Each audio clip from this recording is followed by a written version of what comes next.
All right, getting back live. I figure it's a great time to, here in the New York Open, just to watch Bitcoin. Lots to learn.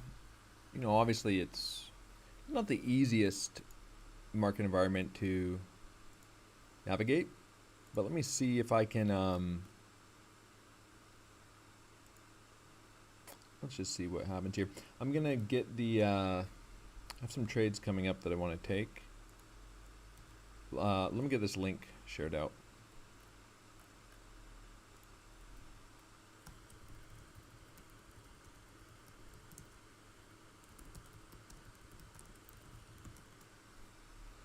All right, let me share this here.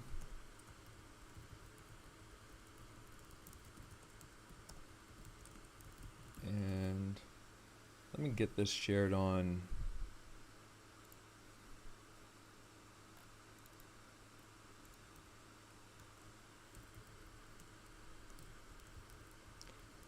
I'm starting now for all-time high.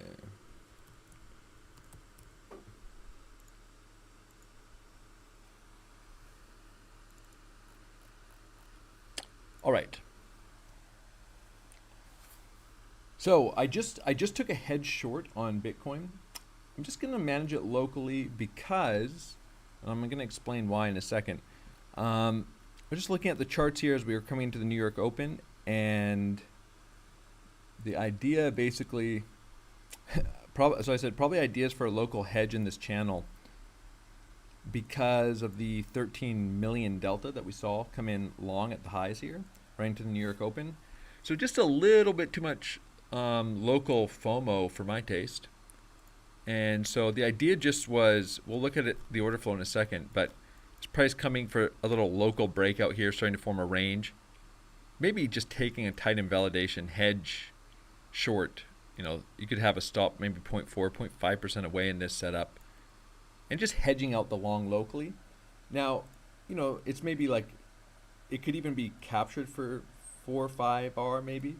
But I'm gonna manage it locally, maybe cut some of it down if we see signs of strength here, and even can just remove the risk from it. I just don't want to be sitting only long. I'm long from down here, but I want to protect that long a little bit with the hedge. I don't want to close it. I just want to maybe capture some of this volatility with the local hedge here as there's a bit of FOMO coming into the market. And we'll look at that on order flow really quickly. Local order flow. Let me go to EXO. Just here on the 5-minute candle, 24 million volume, 13.2 million delta on an increase in open interest as we take these local highs. Just a lot of opportunity to trap some local traders here. So as price kind of breaks down, starts flipping this level, it's not a bad idea for a hedge short there. But again, price is still, we're looking at a low time frame. Price is still breaking out. It's still in a grinding uptrend, but enough structure here and enough of this little sweep of these local highs on the 15-minute, I think, to have justified that hedge. I'm gonna see. Definitely doesn't mean I'm just going bearish on Bitcoin. Again, just protecting my position a little bit. This small area of the chart. I need to keep an eye on FET as well here, which has just been kind of doing nothing. I already explained in an earlier, wait, am I even on the right screen anymore? Nope. Already explained this in an earlier live stream today. I have some fun with FET, have some ideas for shorting up here. But I'm actually also interested in longing down here. So I kind of shared this idea, but I'm gonna see if there's a reaction. I shared this idea up here on, we gotta keep an eye on Bitcoin too. Excuse me if I don't end up having a ton of commentary at moments. I'm gonna say kind of what I'm thinking, but I'm also gonna be executing some positions here, potentially on Bitcoin as well. At least taking profits off this hedge if we reclaim, or potentially holding it to protect my long. But Yeah, I'm actually just going to pay attention here to FET for a second and to Bitcoin. Bitcoin coming in tight, taking some local lows down here. Certainly some ascending structure here can be watched. A lot of negative delta coming in at the lows here. Not surprised to see some volatility, potentially just wipe out some local traders. We can look at order flow for a second. Coming down and washing some of this out. But obviously it could get very bearish. I mean, price could just run straight through these lows. I'm not just going to close my hedge if it's not. There's no reaction here. So let's leave this up on order flow and keep an eye on FET too. I'm also going to have to update that. I've already updated the Discord.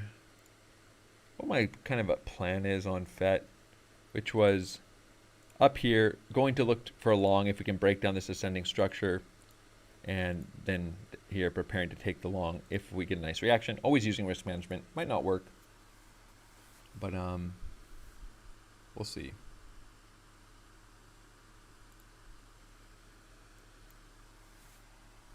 I'd like to see a nice pop in volume.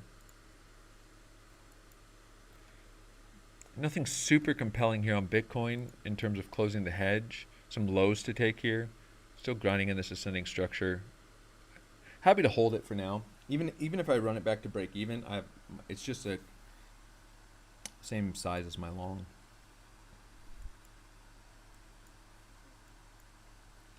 But obviously the best idea would be to pull the hedge on a sign of strength, and then I'm actually capturing this profit.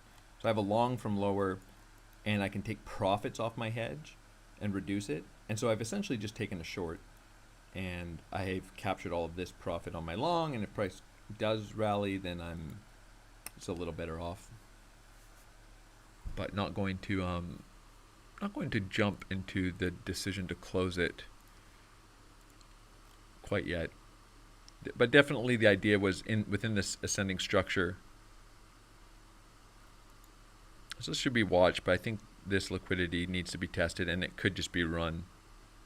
So no big signs of strength yet.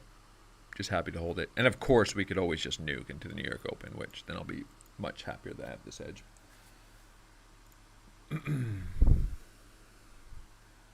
Yeah, someone says don't miss Fed again because of the stream. I know the last time I was streaming at Bitcoin all-time highs, I had this long Fed idea, and I ended up missing it just watching Bitcoin.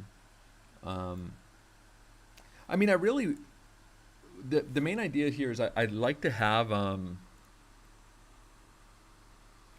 if I'm gonna try to short this key level up here, again using risk management, it's not a big deal if it doesn't work for me. I'm gonna have some fun, try to short if we intersect up here. It'd be nice to have a long running into that. I can kind of have like a 6-7 hour long if we get a nice reaction here, run it up to here, and then that can kind of offset some of the risk on the short idea. Probably either way I'd try it, but bigger sign of weakness of course on FET is something like we had on a low time frame on Bitcoin, which is a failed break.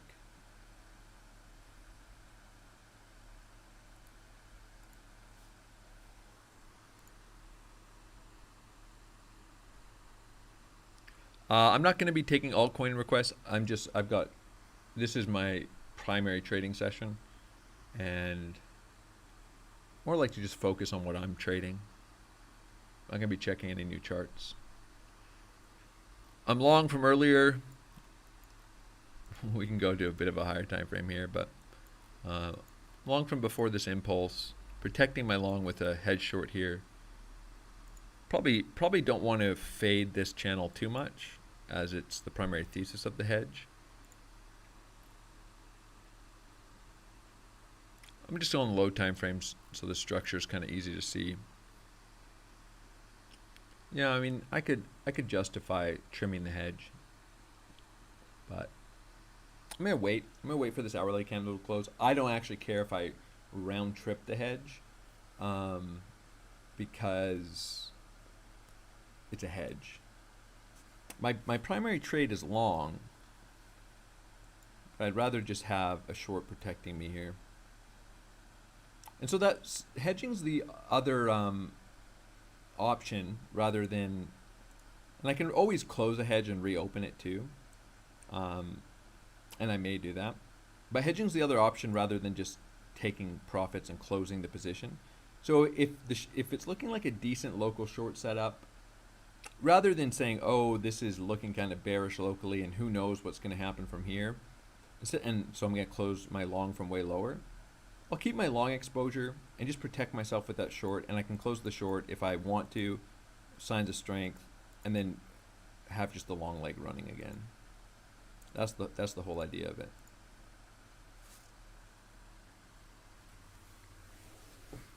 Well, yeah, someone says, so I'm waiting for a volume reaction at the golden pocket for confirmation. I just want to see how price, I just want to see what price does here. We're 3 minutes into the new hourly candle, or 3 minutes from it rather. I got to keep an eye on Fed as well.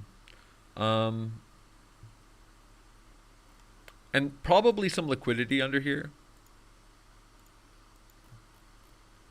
So, you know, how price reacts to like a sweep of this could be quite important. The way I like to hedge is also make it a trade setup.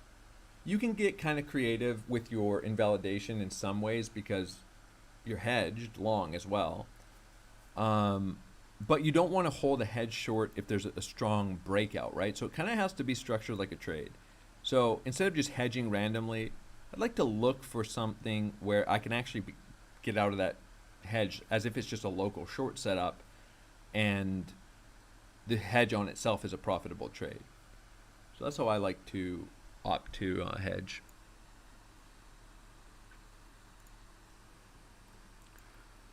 But of course, these are the circumstances where, you know, I say I'm bullish, I'm not shorting into the all-time highs until we get some structure or 80, 81K. But I'm here looking at the low time frames. I'm still holding along. And then I short this and price nukes and I have a short from the top. And people are like, you said you were bullish. You said you weren't shorting and you have a short from the exact top. Well, this is how I get it. I mean, I didn't know this on the 1 minute time frame. I didn't know that, well, I mean, I don't even think I have to justify myself. I said, unless I see something compelling, I'm not taking a short. But of course, I'm in a long. I want to take that short because of this, and it's reasonable to me. And I might cut it as a hedge. So I'm not going to not make a decision based on seeing this because I'm not particularly bearish. And I'm not particularly bearish, but I don't need to be bearish to take a short.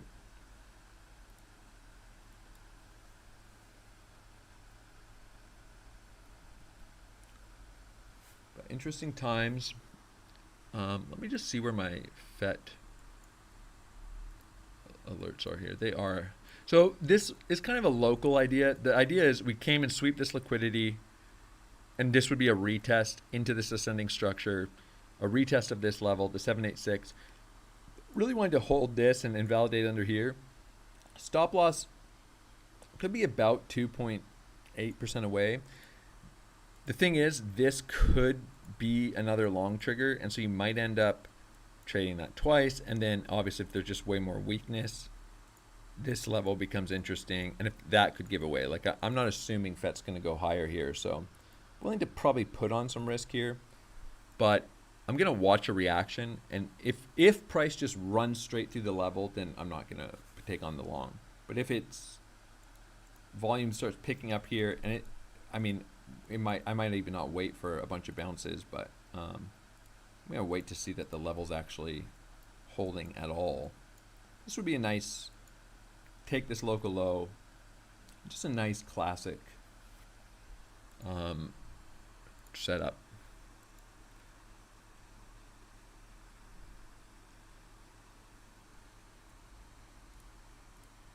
Technically. I do have a scalp short I took on FET as well.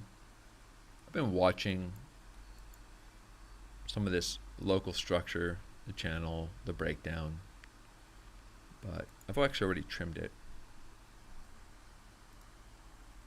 That's not my all-time high short attempt. Got to keep an eye on Bitcoin here too, as we do start testing this channel here.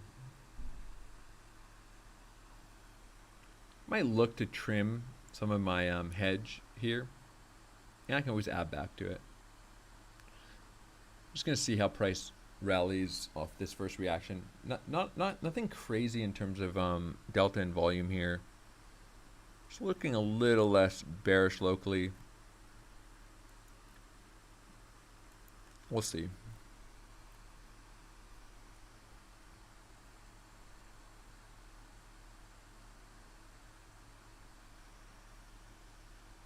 Threatening a little local breakout. There's going to be people, I mean, probably, you could argue rightfully so, getting long here. So maybe come up and test some of this liquidity.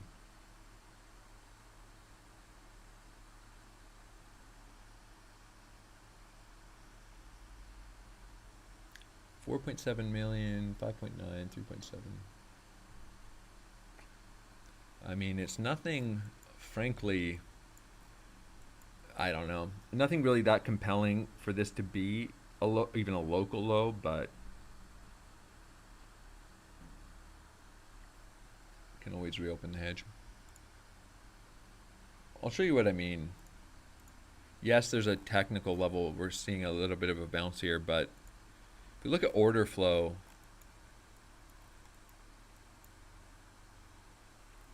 this doesn't really look, but you can get a lot of volatility in these ranges. There's going to be a lot of FOMO, so it doesn't stop price from pushing up, but it doesn't quite look like we've tapped even the local liquidity here. And probably going to be doing some of that today before a continuation. Not necessarily. There's a reason I'm not closing my long. But yeah, I mean, just locally here, I kind of feel better just having the hedge on than I do trying to fade this move down.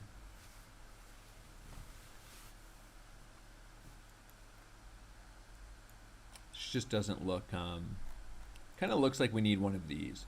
And maybe we come down into the local lows. We'll see what kind of liquidity is there. I'm just saying what I think is more likely. Or come and retest the all-time high. That'd be a technical test. Probably a lot of people wanting to long that. And of course, this would be a beautiful place, like absolutely beautiful place to pull off the hedge if we bounce. But either way, even if we don't, it doesn't really matter. I've essentially just locked in this great setup here.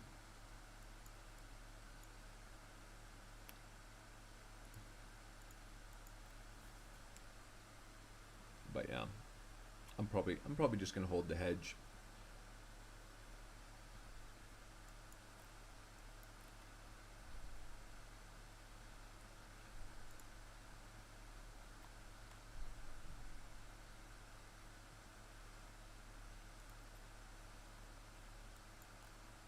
I mean, if the timing was absolutely perfect here on FET, we would have that quick rundown pretty quick here. We'd run this. Probably lots of other things to trade. I'm not gonna. FIL is retesting this all-time previous high. Sorry, not all-time high.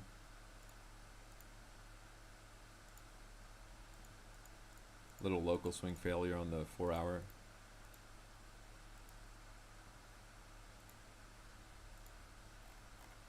I don't think I'm gonna get into too many trades here. I mean, you could technically view this as a kind of a nice little local invalidation short on FIL. I know it's a bull market, people don't want to short. That's fine, don't short. Can always just look for longs and on retracements or on strength too, however you want to trade.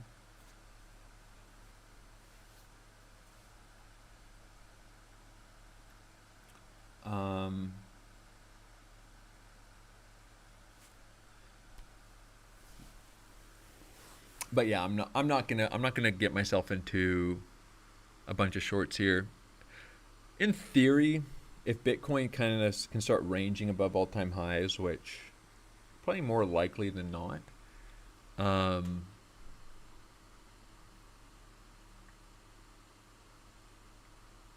like probably not go straight down, straight up. Who knows? But alts could have a little rally. I'm actually surprised that FET has been quite weak, or not weak, but just not very volatile at all. I mean, obviously it's just been grinding down all weekend, had a little rally up into the middle of this channel. Just been kind of grinding down this whole time that Bitcoin's been rallying. So showing some relative weakness to Bitcoin, but I mean, there's probably several alts that are. I know some are rallying against Bitcoin or with Bitcoin. But this idea shitting down here around $1.30. If it doesn't work, it doesn't work. That's fine. Well, let's put it this way. If I close this short here, which I didn't, but you can understand this idea of trading, I would have made 4 times more, 3.7, 3.4, if I close into this channel on this 1 minute chart short that I just took on this order flow idea. Then I'm going to lose on a FET trade at worst. So it doesn't matter. This one trade pays for 4 losses on FET, and it's a hedge on the 1 minute chart on order flow up here. So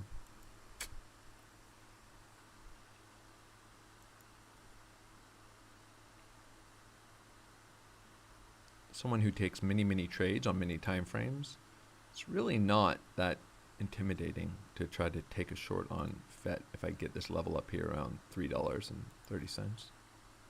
It's not intimidating to take the long either. Of course, it's always possible I get a reaction and then I just get run out.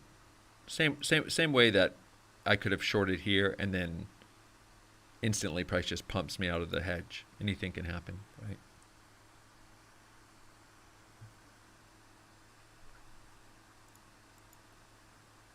I'm looking at low time frames just because I think I've identified some relevant low time frame structure. Pulling this channel up into here seems relevant. Center line seems like it's getting some nice interaction. The lows are clearly getting interaction. And you can't really see the channel. That is probably the most relevant price action on the higher time frames. You can kind of see it here. So I just like to be able to see the structure of price. And I know people will think the 1 minute time frame doesn't matter, but you know, when price is ranging locally, that's probably the most relevant structure. These are just classic failed breakout, little local range.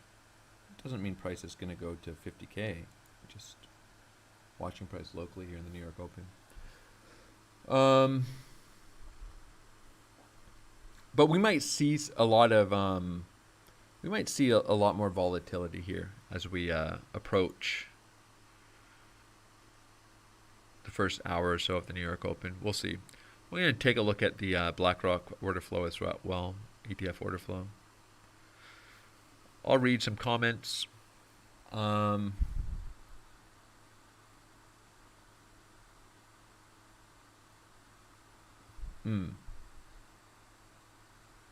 Being asked where I would put if I was going to look at this as a horizontal channel, where would I put the low? Well, or horizontal range rather. I mean, for now, it's an ascending channel. I mean, that's pretty clear in just the way price is interacting. Of course, it could turn into, and I would probably just put it at the origin. I'd put this impulse low as the primary idea, because you kind of have a nice little deviation here. Center line is getting a bounce, and so your channel ends up kind of looking like this. Maybe we come and retest the middle of the ascending channel, or show you a range. Maybe sweep this wick. I'm not saying we could just break out here. That's fine too. But maybe we retest this trend line, break this down, and then this wick. The reason I say it's probably relevant on this local time frame, one is the origin of this channel low, right? So we can see this is just clear structure here.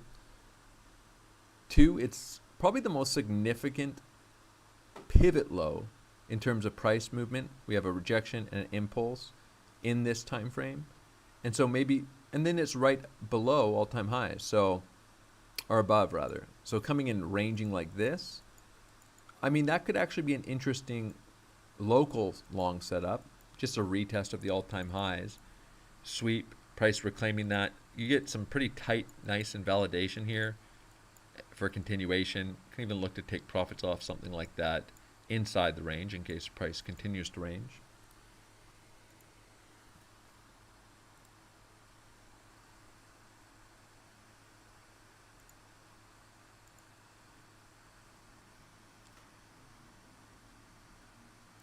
I'm going to break even my hedge if it comes to my entry, around my entry.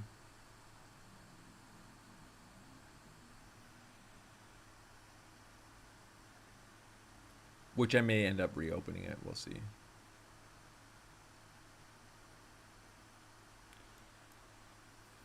Price coming up to retest the channel highs. Just need to be a little, I think, cautious with the potential range forming. But right now this is just a clean ascending structure. But with the potential of a range starting to form. We'll get a nice look at what these range highs look like from an order flow perspective in a moment.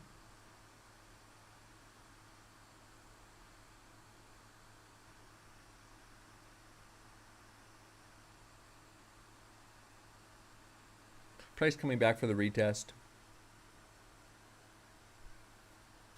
Nothing crazy here in terms of delta and volume. Which means, you know, price might pop the highs again. Which means my longs are just carrying. Still probably need to be cautious of this channel, but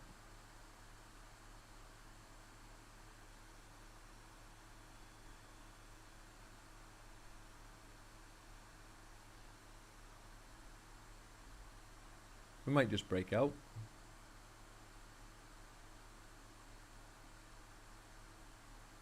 So far, just retesting the channel highs or the range highs. Personally, I would never long up here. I'm not saying that it wouldn't work and we might just blast through this. It's just Bitcoin just loves ranging. Nothing particularly bearish on the retest though. It's reacting, but order flow doesn't look too bad. Not big FOMO here or anything. Just technical resistance. But like I said, I wouldn't open a long here personally because there's nothing really compelling, sort of ambiguous here.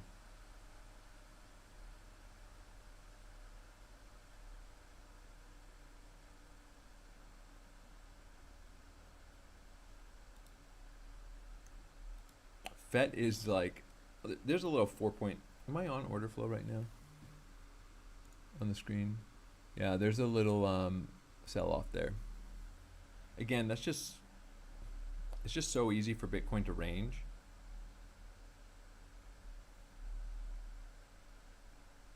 Just as kind of a concerning place to long.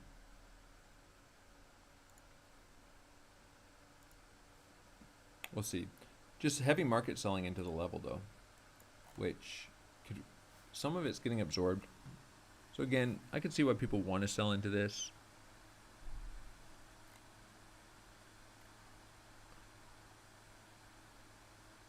But we're kind of actually threatening forming a bullish divergence in order flow now against these local lows. So lots of liquidity lying below us probably, or some. But there's some signs developing that traders are holding this up. So you can see here, because of this market selling, it was about 6 million. We'll see. Get a little more selling here, a little heavier selling that gets absorbed.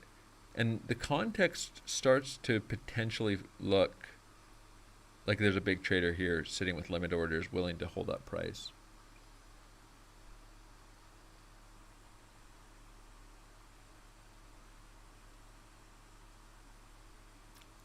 As some of this aggressive selling gets sold off or bought up.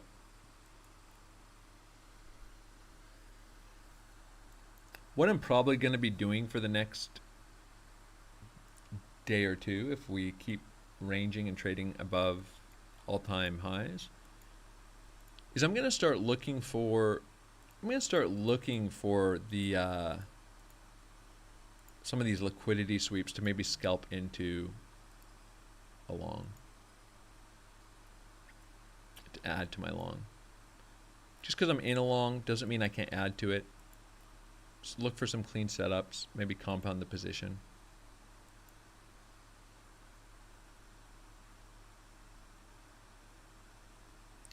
I'm going to take a look at some questions in a moment.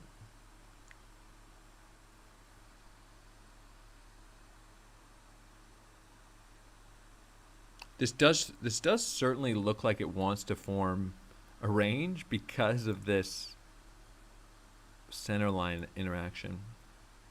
But of course, I don't think that, I mean, I think hedges maybe are a little bit of a different situation. I don't think necessarily shorts are the play, not that we can't range here. But longs on retracements and wiping some of the FOMO and liquidity, if you get it, could be interesting.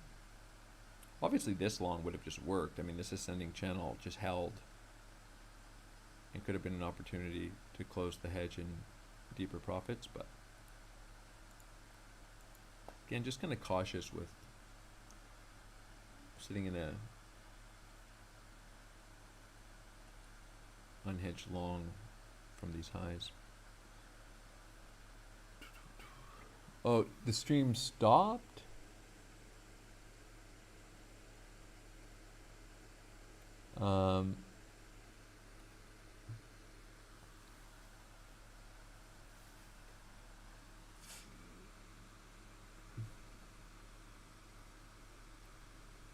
Okay, let me just read through the chat really quick here. Keep an eye on Bitcoin and Fed.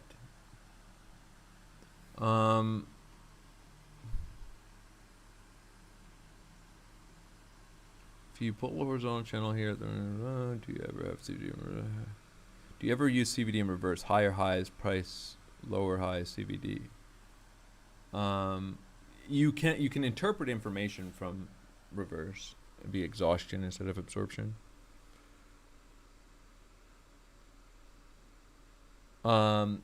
Z says, loving these streams. They're really informative. How would you say it's best to learn horizontal channel trading? Well, I mean, the best way is to learn some of the concepts. Obviously, teach some of that stuff in the Lucky Apes trading floor. The link is below if you are interested in checking it out. But, you know, the best way to learn it is to practice. Practice with paper trading, practice with essentially no money, and practice identifying range ideas and trading them.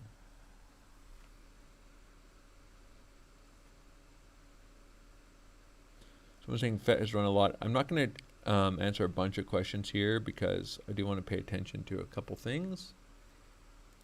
But over 100 people watching. Give this man some likes. That's what somebody said. Could you go over technical ideas you have on a higher time frame? Yeah, we could look at some of that stuff.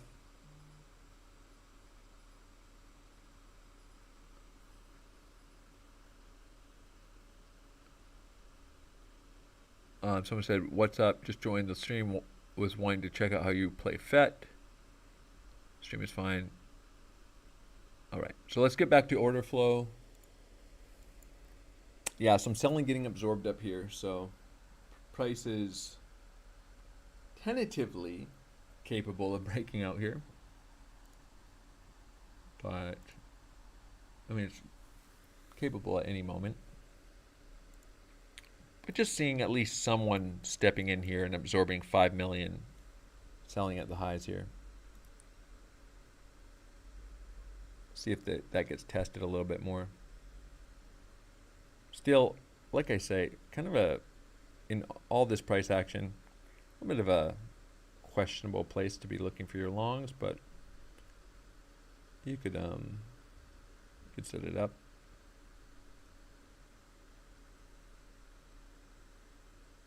Use risk management. Always nice to see your long some traders stepping in and on the buy side.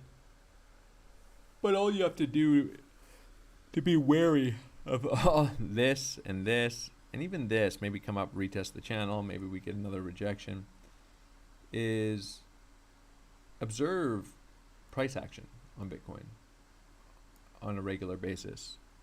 How often do we end up faking these kind of impulses out and just forming a range? It looks so bullish at the time, right? But how often does this happen?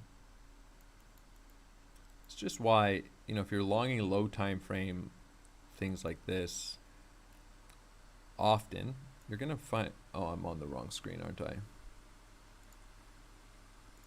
I? Just all these low time frame breakouts ends up forming a range. Just kind of, no matter how bullish things look, Bitcoin has a way of just trapping people and forming a range. But who knows, maybe it works on the third try as the charm here.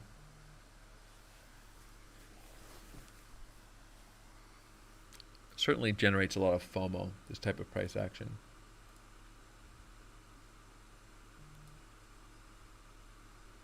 Yeah.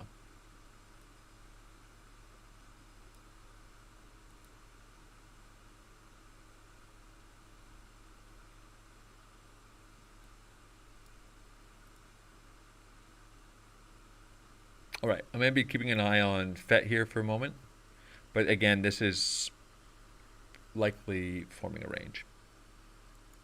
Range lows, probably interesting ideas for longs down there. We could range here for the day. That would kind of mess with a lot of people. I think worth having some alarms down at the lows here.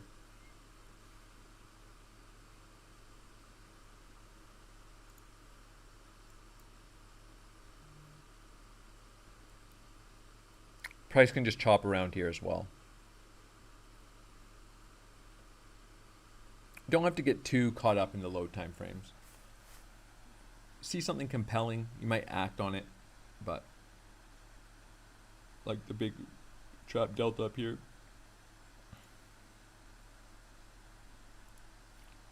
Keeping an eye on FET as we are very close to wicking into this level. So might have to update this.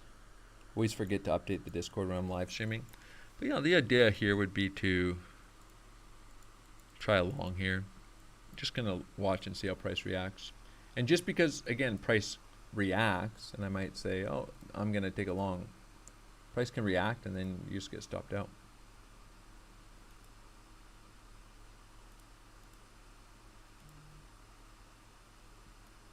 But at the very least, I'd like to see something there and not just a breakdown.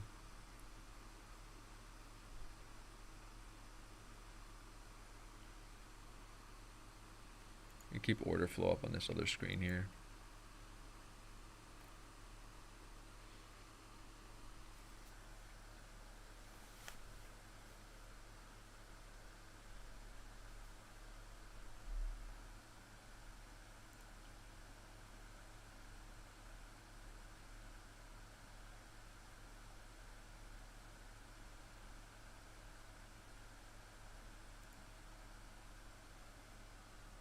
There, somebody suggested checking out. I have some free educational content on the YouTube.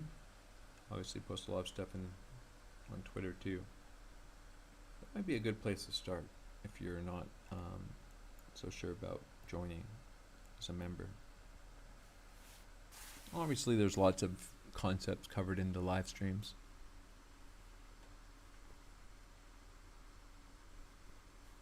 But you can see here, I'm being pretty patient with my entry on FET, and even with all the patience in the world, the trade still might not work. I just want to be precise. And again, I'll kind of want to be precise if like this just happens and there's no reaction. I'm just not even going to take it. I have levels lower I'd consider longing. I have different setups. Bitcoin, again, chopping around this range here.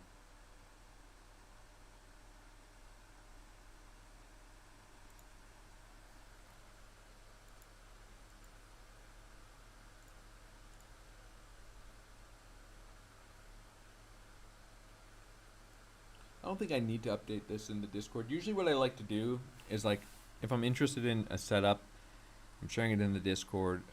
If price is up here, I would say looking for a breakdown of this, and I'd like to long this, but looking for a reaction. And as price approaches the level, I like to say price approaching this level of interest, looking for whatever the qualification of the setup is. And the reason is to give live examples of the things in the educational content. And then sometimes it would be a preparing to enter, like if I was trading a liquidity sweep, like preparing to enter on a reclaim or what have you, and then an I entered update. I usually try to get it pretty, but these retest reactions, you always have to be pretty decisive. But I've already updated around here that I was interested in preparing to take that long if price is holding up this level.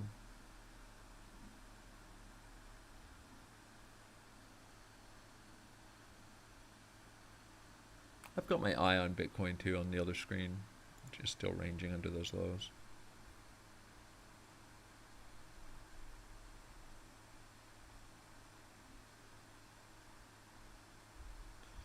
And maybe after I execute some trades, if I'm so fortunate to get the opportunity, whether it works or not, it's always nice to be able to take clean technical setups. Maybe we'll take a look at some charts. But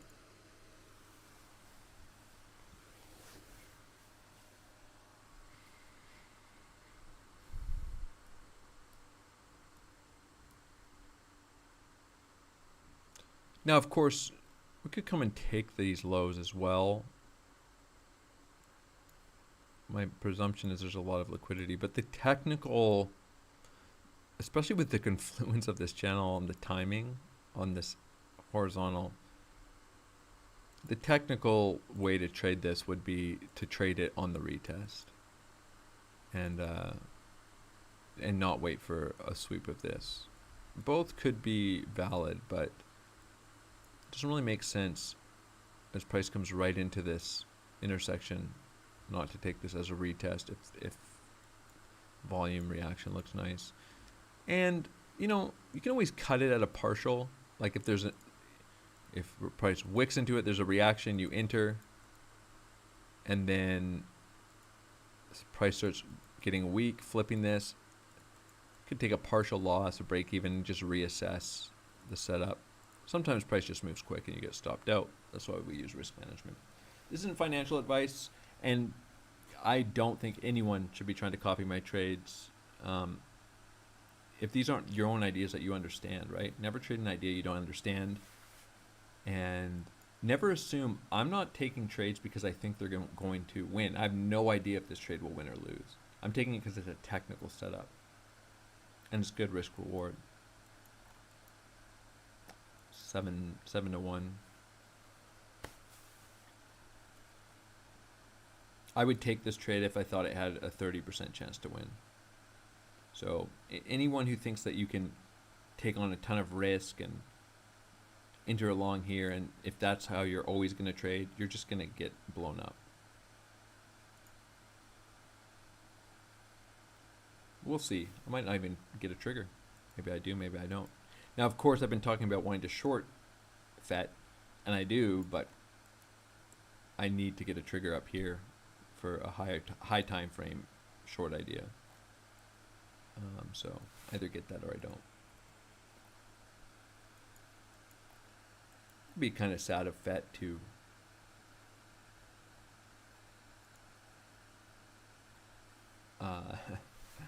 make a high and then never retest it and have a big breakdown.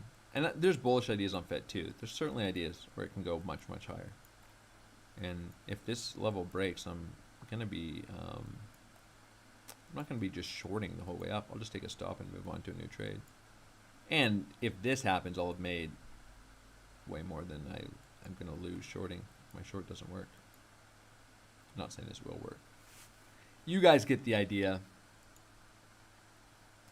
It's not about predicting what you think is going to happen. It's about structuring trades that if something specific happens, you get paid a lot more than if the opposite thing happens. But your stop loss, your invalidation is just part of your trade.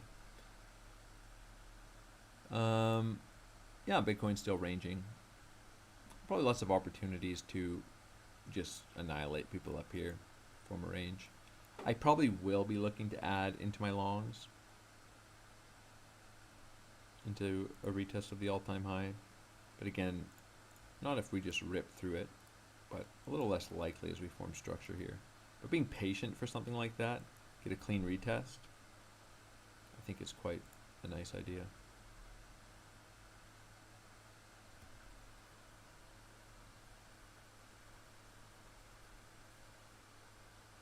And I would be interested in longing FET if we just nuke and take that low. It's going to stop out a lot of people. So if I don't get a trigger here and we just break down, I'm probably going to be taking this long on a liquidity wick and a reclaim. I'll execute that and I'll set it up with my stop loss and prepare to enter if we start breaking down to long this. I already have this trade ready to go. I have my size put in as a market order. I have my stop loss already put in on the order. And all I have to do is click a button if I want to get into the trade.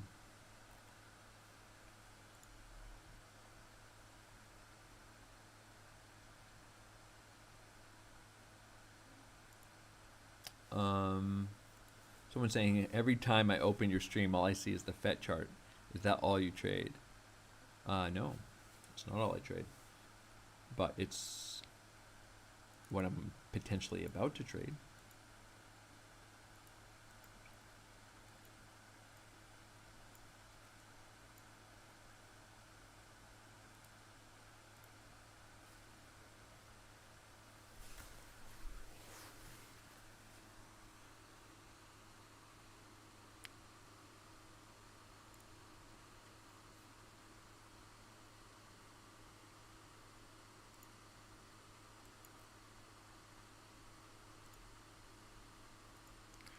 Got some ideas too on some other things, but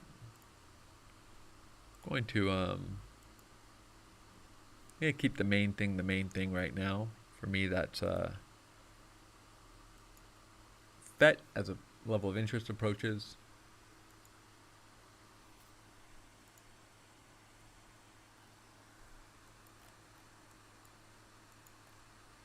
And keeping an eye on Bitcoin as we develop a range.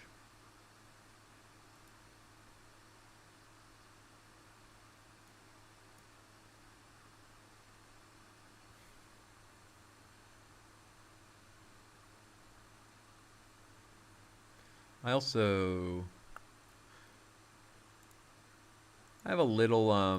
a little short left on FET, but I'm probably just going to close the whole thing here unless we just nuke. It's like 20 grand of it open or something.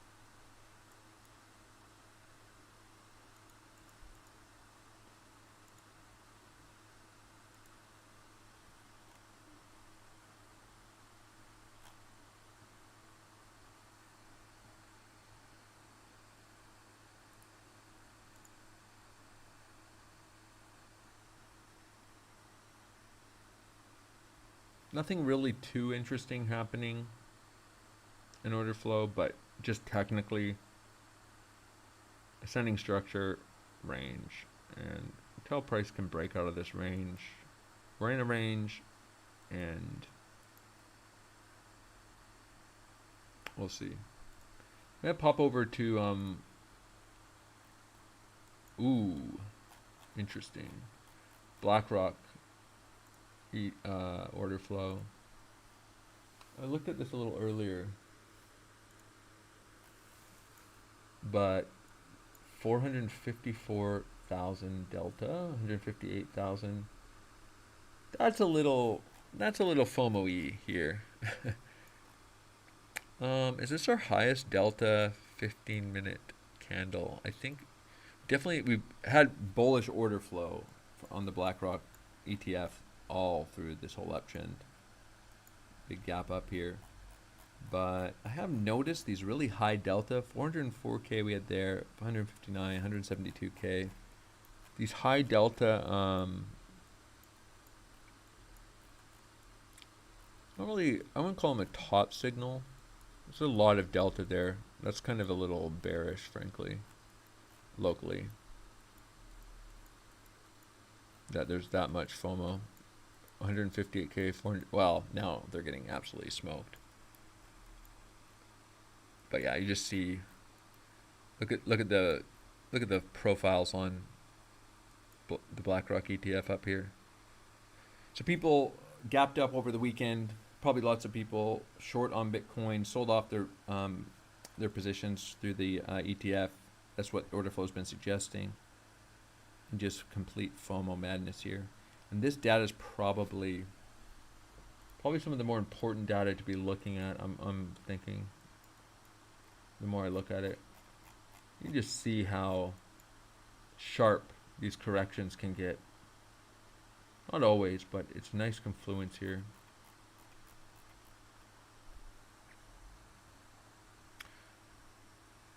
All right. But that might get might just get people get chopped up in a range. This is what I'm leaning towards, local range. Gotta keep an eye on FET here too in a moment. Maybe not.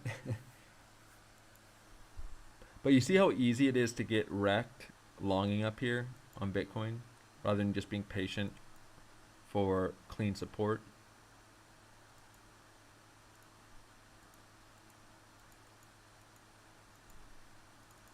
This could all be interesting. I'd like to see this come. As a try.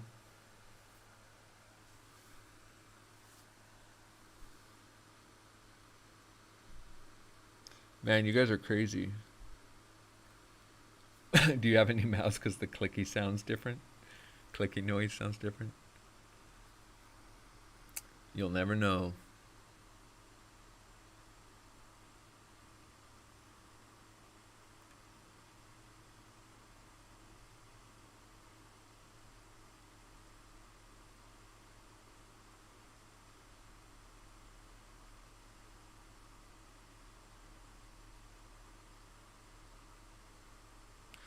I'm not taking a bunch of chart requests right now, just because I'm actually just paying attention to some data. I have 3 screens up right now that I'm just looking at.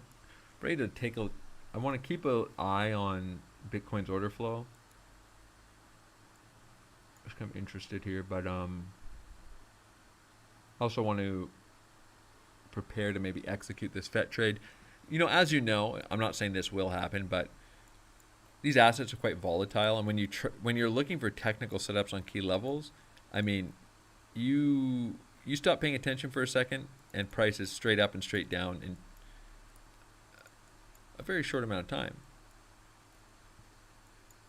This can all happen very quick, and especially as the level approaches, I like to pay attention. I know what I wanted long. Doesn't mean that I know the trade will work. I just don't want to long a nuke through the level. I want to long if price wicks into the level and starts reacting, maybe a little pop in volume, and if this structure starts holding up. I've got my size ready. I know what my invalidation is going to be. And so now as price is inching its way, this last little leg could happen kind of quick. Some local lows here. So I just want to be ready to make the decision on whether or not I'm going to execute the trade. Most of the time you have a little bit of like, may come back and retest the level or something, but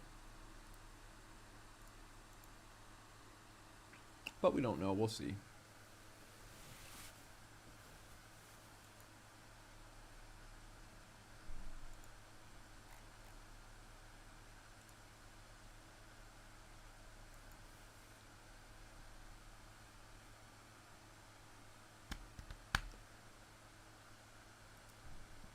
Bitcoin second back up to the highs of the range.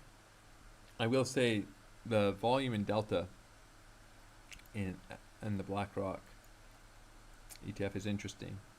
I mean, just instantly 161,000 negative Delta here. Lots of FOMO, lots of fear. People longing when price goes up, locally selling when it goes down. Getting probably stopped on pretty tight stops.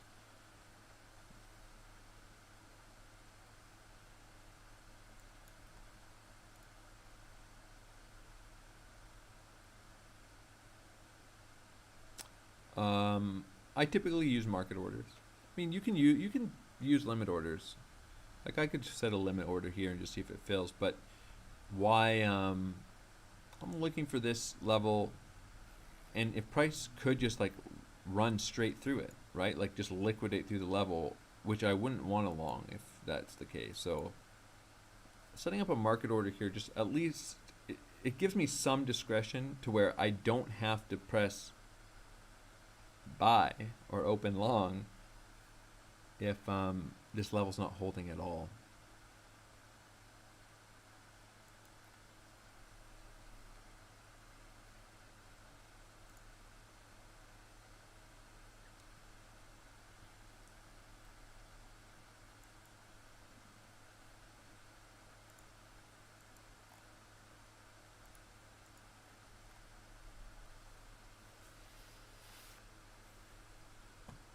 But yeah, I mean, the reason I'm looking for this long, it's a structure. It's just I actually had the long idea of this initial sweep as well. Probably would be de-risking and taking some profits maybe on that, but I was asleep when this came. I was considering taking it here, and I decided not to because last night we were just in this grindy, or over the weekend, this grindy downtrend. You can see a wick through it, but I wanted to see a little bit more volume and liquidity grab before longing, but this happened while I was asleep. Put a nice little 10% bounce off the wick, and maybe we get a reaction off the retest. Missing a setup like that, this is what I would look for, is a retest. And on the lowest time frame, it's really this idea of you have a wick reaction, an impulse, a little uptrend, break down that liquidity, come and retest the origin of the impulse, retest this channel or this range low, and then retest the channel here. That's the kind of technical confluence.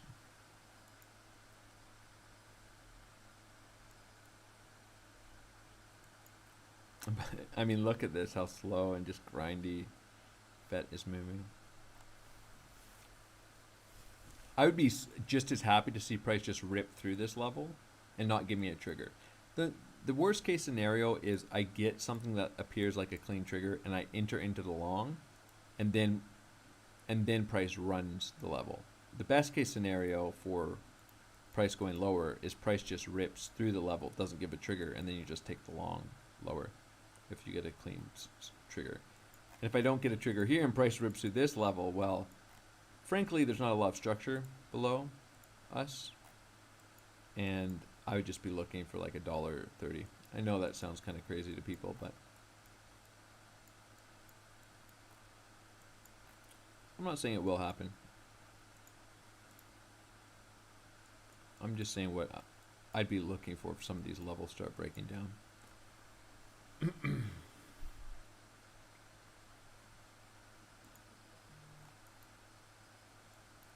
Bitcoin certainly wanting to make some tries on the range highs again. I would love to see a choppy, strong uptrend into the 81, 82K region. I think that would be the most kind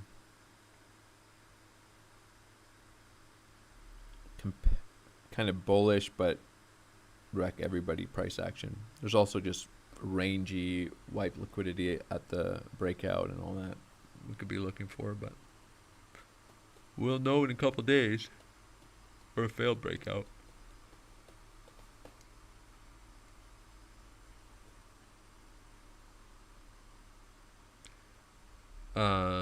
Yeah, I guess I just answered that. Someone says, have you prepared a scenario on FET in case of nuke? Yeah, I mean, in case of nuke,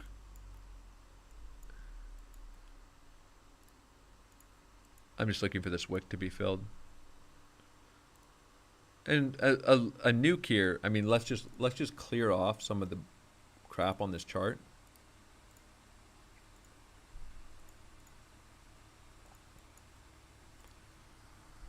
A nuke here looks like this. I mean, look at this wick. This wick easily could not hold. And if this flips, there's no structure. I mean, very, very important to be watching price here, let's say. If this happens and come in and fill this wick, that's obviously just going to obliterate so many people in FET. But what I'm hoping happens, if we got this, is either this kind of setup where I can get the short there, or this kind of setup where I can get the short there. This long is just kind of a local setup. I don't even love it that much. I mean, I think this liquidity is asking to be taken, but I'd like to short into it. I'd like to see these highs taken. One last failed rally. I have a level up here. I'll take the short. I can use risk management and short it down to here. And I said on Twitter, it's kind of a joke, and I'm using risk management. I guess I'd only get 61%. That give me 3 tries and I'll short the FET all-time high for a 70% retracement. But it's kind of a joke. But it's like I have ideas up here that I'm willing to put on a bit of risk. This would be interesting too. I think the reasonable way to short that would be to wait for this range to, you have a sweep, a rejection, and wait for price to come back below the range high, and then that's the trigger. Have like a 4% stop or something.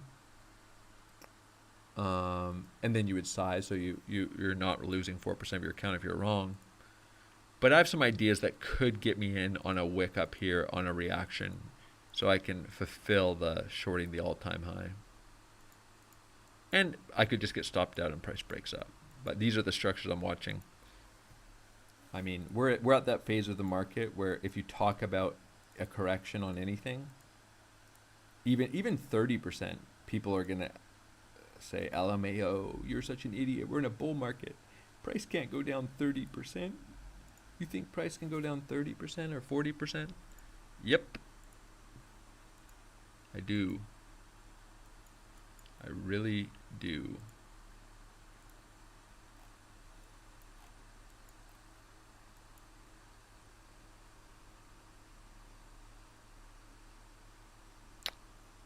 I went over it last stream, how I pulled the fib level, the predictive fib. Little trade secret.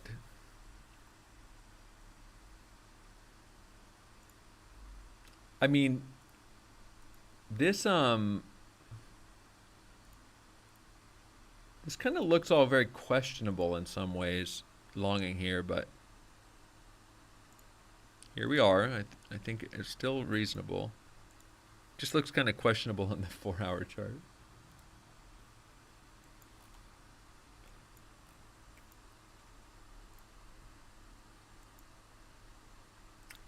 But risk and R on this, you basically have 2 structures to trade. I mean, this is kind of what I pointed out on the weekend on FET when I was initially interested in this long. I didn't take, by the way, but we have 2 structures. They're just very clear. Longing this support, if price is holding, reclaiming, a retest would be valid as well, which is what I'm considering here. Or just longing this. After that, I mean, there's no structure, so I'm not going to just long randomly down here. You have 2 tries that could get you pretty tight, clean invalidation up into a new high. Could find yourself into some anywhere from 8 to 10 to 15 hour positions, depending on how you trade it. Put on some risk, see if you get the high, and then run the short risk as well. But it's sort of hard to justify trading around any other structures. I say that, but you could just trade a sweep of this wick as well. I don't know. We'll see. We'll see what things look like. Keep it simple. The biggest thing in trading is also preservation of capital. Like, if you don't, I don't have to long FET. I don't have to short FET. If I get a setup I like, I'll take it. If I don't, and let's just say price starts bouncing here and starts doing this, I'm not going to say, oh shit, I wanted to long FET and maybe it's going to front run my level, so maybe I'll just long up here. And then price comes down 6% into my level. I'll just wait. Find other setups to trade.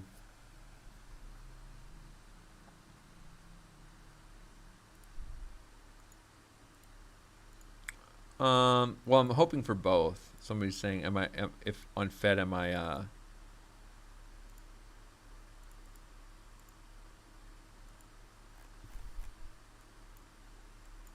longing the channel here, or waiting for the wick through the low, or on the retest? I would like both. But the question being, the channel sort of takes on a different context. It's something like this.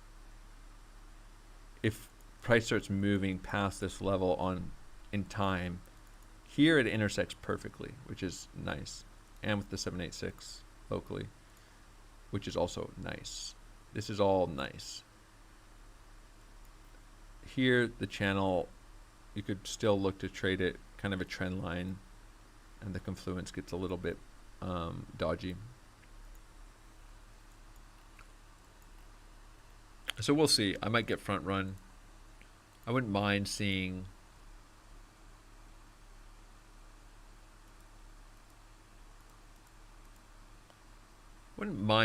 something like this either. This actually makes the long setup better. Little volume pop. Sort of what happened here. Even a little break of the trend line. If we have a really quick move locally up and then a really quick move down, I like that a little bit better actually. Sort of what happened here. You have this little quick move up and then run a quick move down into the wick. Chop a little bit more locally and then run the level. So rather than not me looking at this as a front run of the level and wanting to long here, although it may be, I'd love to see something like that.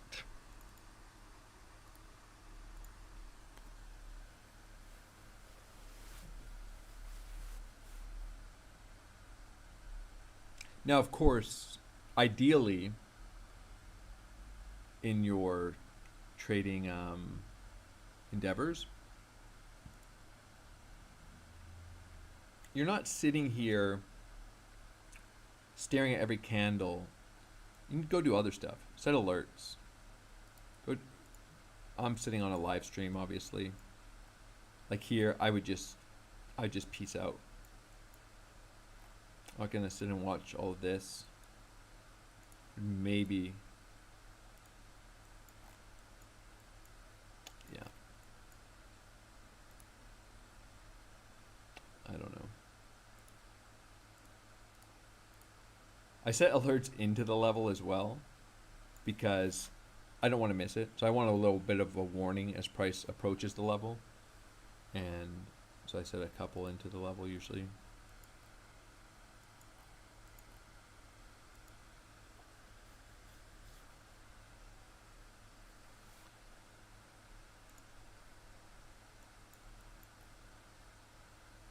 Okay, nice reaction there.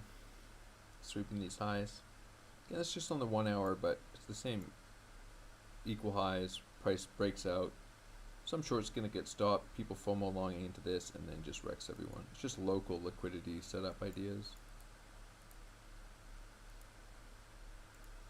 Actually, the 786.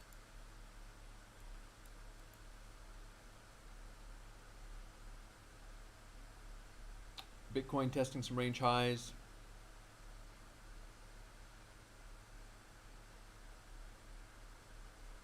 But so this is something that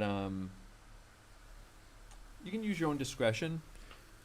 You can trade however the heck you want, frankly. But like taking this long because you're afraid that you're going to miss the long after maybe you're waiting for so patiently, but your setup actually hasn't come and price is just grinding in a downtrend here. This is where people end up in those situations where they were planning on longing this, or something like this, waiting for it. But then as the price finally comes to the level, they're like, oh shit, I'm going to get front run. Well, what if I just try once and I put this stop under here and do this as a breakout? I'm not saying, again, that this trade won't work. I'm just saying what can happen. Then this happens, and then they get stopped out, and then this happens, and they're like, oh, I should have just waited, but now it definitely got front run.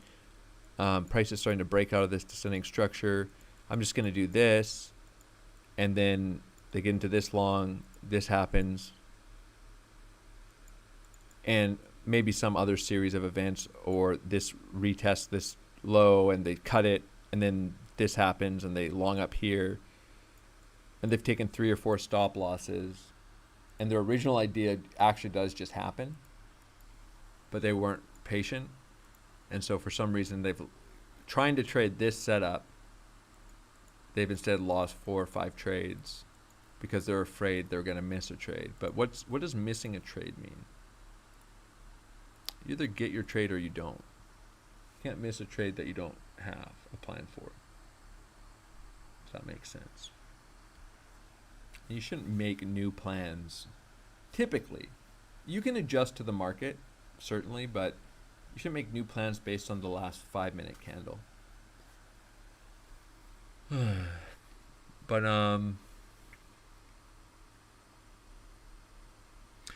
I would get more, I'd be more interested if this looks really good, volume's nice, and if I miss this, looking for a long on continuation after if I miss the exact entry at the lows.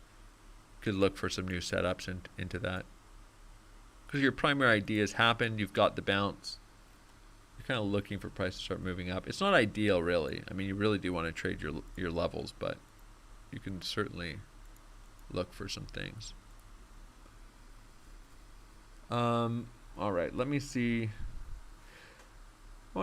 I'll answer this, but do I think the top of the question is, do you think the top of FET will be 3.28? No, I have no idea. I'm going to probably short it though.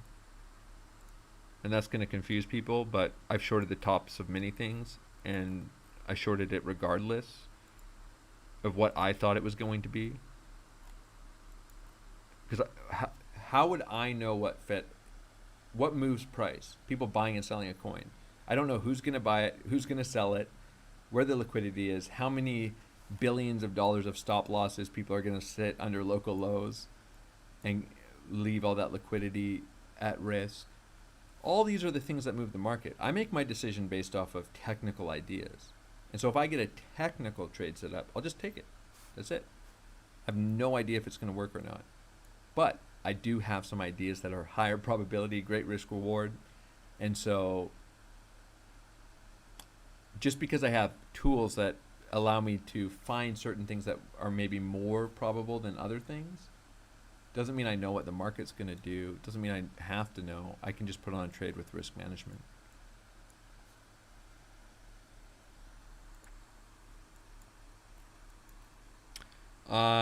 It kind of, someone's asking me, how does Bitcoin order flow look right now? Kind of looks a little rangy. Looks like it could chop some people up, but the more time we spend up here, you'd think the more vulnerable these local highs get for a test. But I mean, basically, look here, 3.9 million delta, longs opening at the top of this wick, insta rejection. And Bitcoin loves to do that. So you'll notice, it's not all the time, obviously, but right here, increase in open interest, 13.2 million positive delta. That's what I was a little, quote unquote, concerned about, I guess, when I took the hedge short. It's just Bitcoin loves to just, FOMO reaches its relative peak here, 13.2 million right at the highs, and then wipe everybody out. And then people might start shorting and selling into the lows. Selling kind of reaches a peak, and then price goes back up. People get squeezed out of their shorts. Not always, but again, you see price, not a ton of delta coming in here. We have this big peak, 2.5 million at the highs. Price comes straight back down. Just kind of trapping that liquidity and abusing people.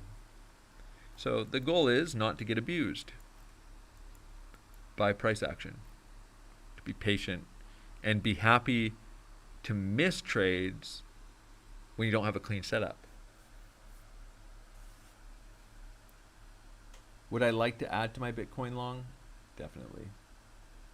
But am I going to add to it without a clean setup because I'm afraid I won't get the chance to add to a long? No.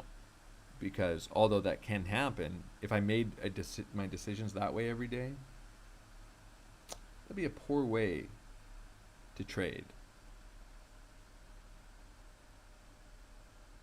Constantly afraid that you won't get a good setup instead of knowing with a certainty you will if you're patient. But if you can justify taking bad setups every day because you're afraid you won't get a good one, then that's just the kind of trader you'll always be.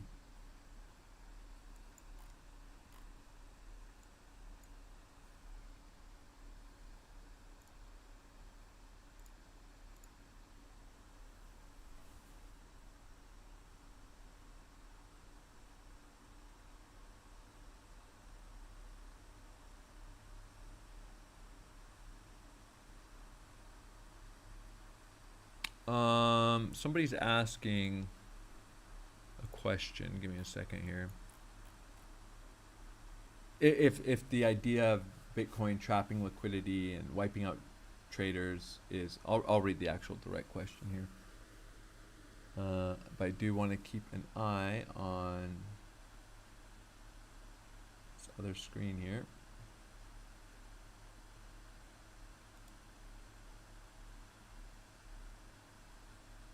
Give me 1 second. Somebody's asking, is the process of wiping liquidity, trapping people, etc., a natural order of the market or targeted manipulative price action by big money? Not that it matters, just interested in your opinion. Well, it's a natural order of the market to seek liquidity. That's what price does.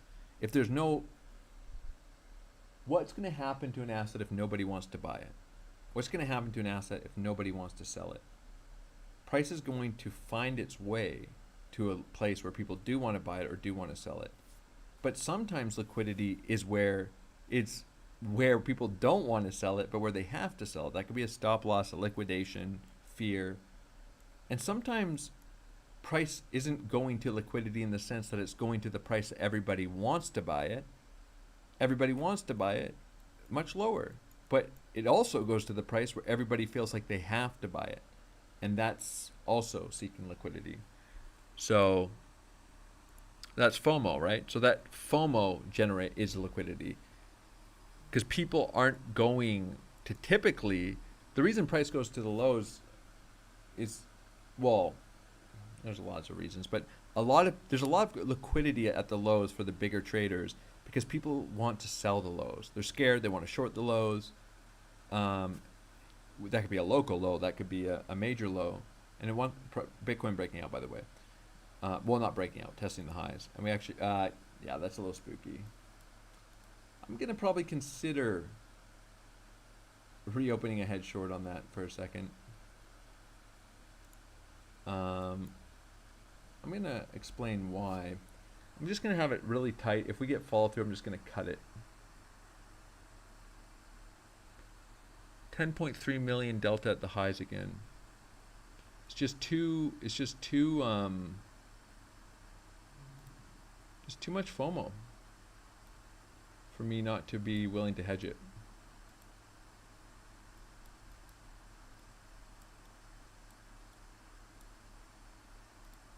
I might cut it. I'm just going to see how this reacts, but I'm not going to hold a hedge short here if price keeps breaking out. But basically, let me show you order flow in a second.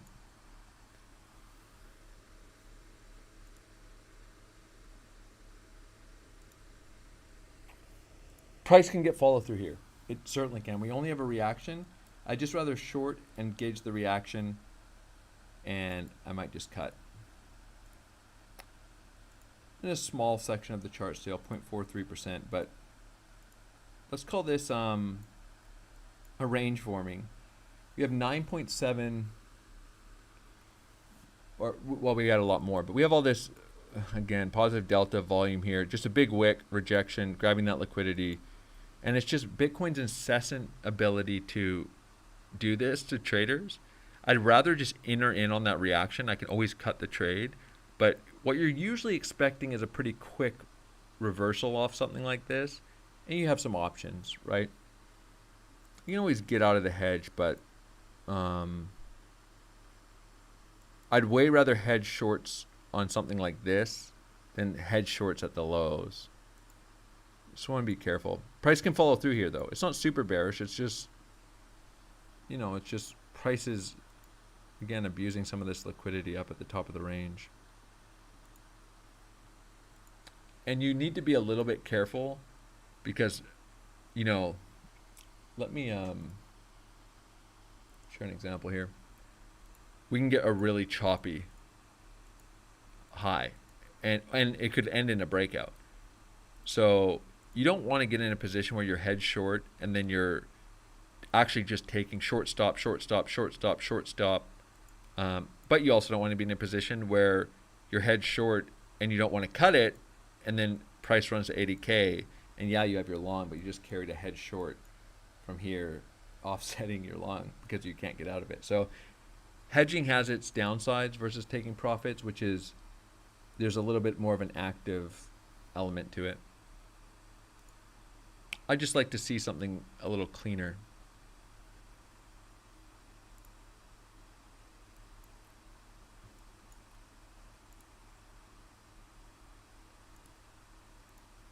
But we can see here, you know, price really, I mean, probably shouldn't start coming up into these highs again.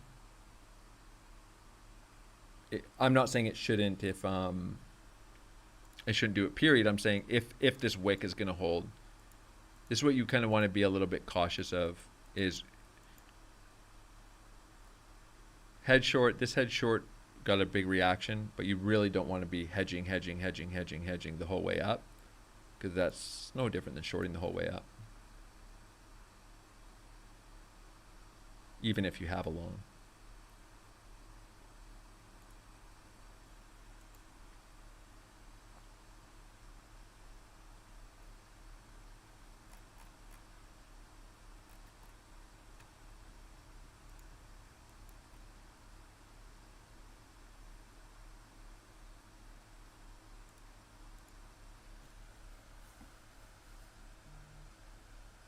I think it makes sense to cut for a partial here if we don't reject.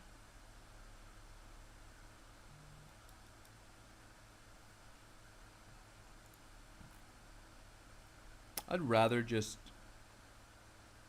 reassess in a small area of the chart. Certainly could leave it here, but this is looking pretty choppy.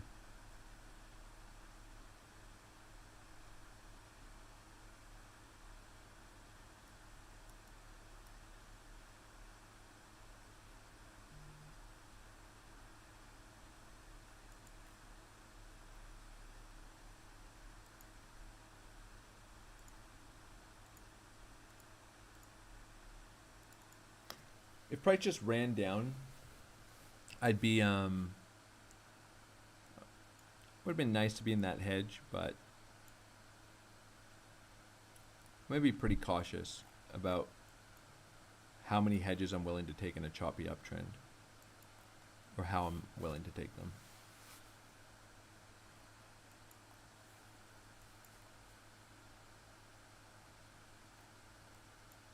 Price also grinding up on this trend line here. We can look at order flow really quick.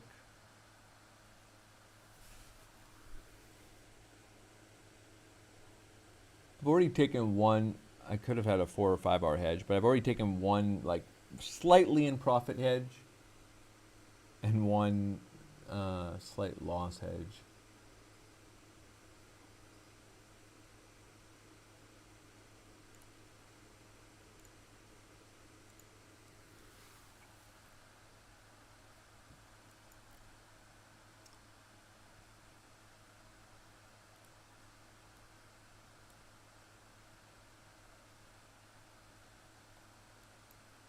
Price trading above some local highs here. Just gotta be pretty careful. Can always look for bigger moves down. Gotta be careful about being at a hedge here, I think. Even though the liquidity on the order flow doesn't look too bad for it, I'd rather see some signs of weakness. We have a little bit of structure before I would consider opening another hedge. This is just grinding up on every time frame.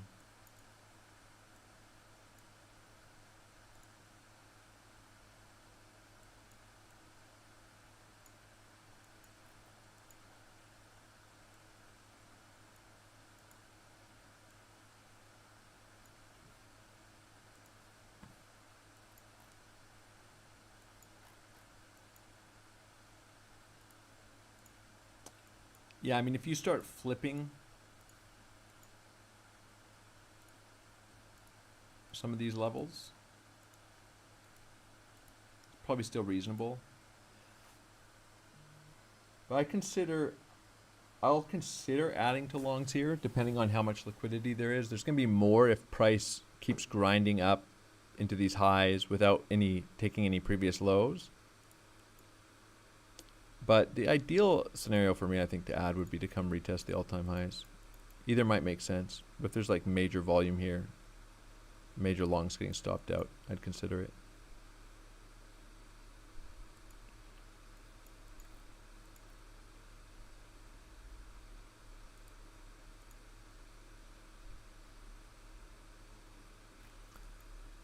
Some people would ask if you should wait, if you should wait for a close below, for say shorting like a liquidity grab, reject, or wait for some consolidation.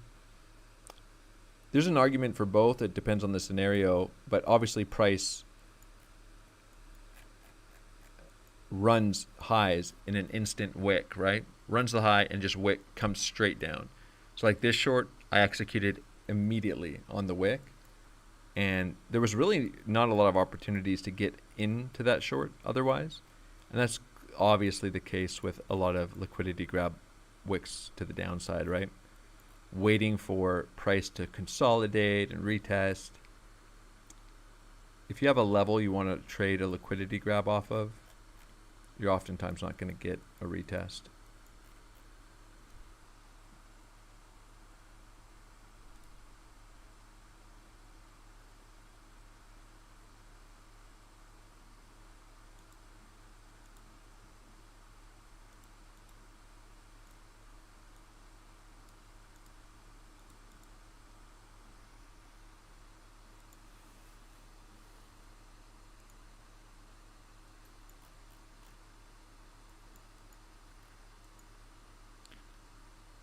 Caution getting chopped up in this range, but probably shorts from the highs, longs from the lows if you're going to be doing anything.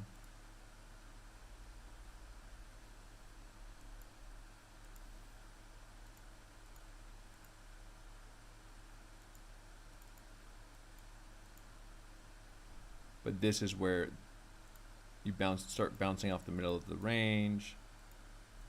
That's where you need to be pretty cautious. Trading on low time frames.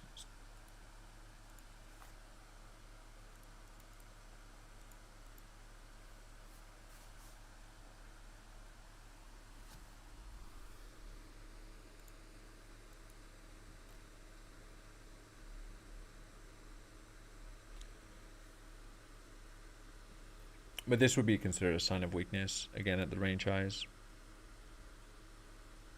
Just a big rejection on 9 million delta right at the top of this wick.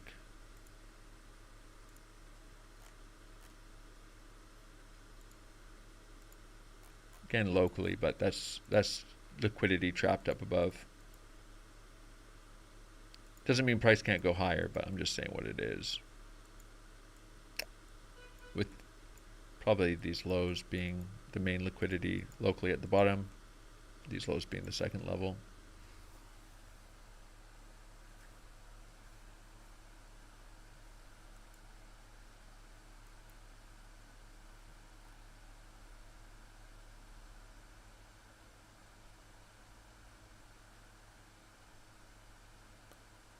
But I would, I'm probably gonna look to trade some other things, but I'm gonna probably not look to hedge every local high on Bitcoin in this structure, because this very much has the appearance, which I haven't. I took a hedge short there, and then I just took one, but just has that appearance of that price action that will start trapping people doing that. And maybe eventually you get this, and that'd be a nice long setup.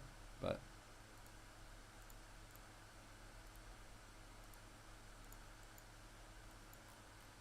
lots of potential for just a choppy local range here. So there's going to be tons of FOMO on every wick. Going to be quick reaction. Stop some of the longs out. Run back up to the highs.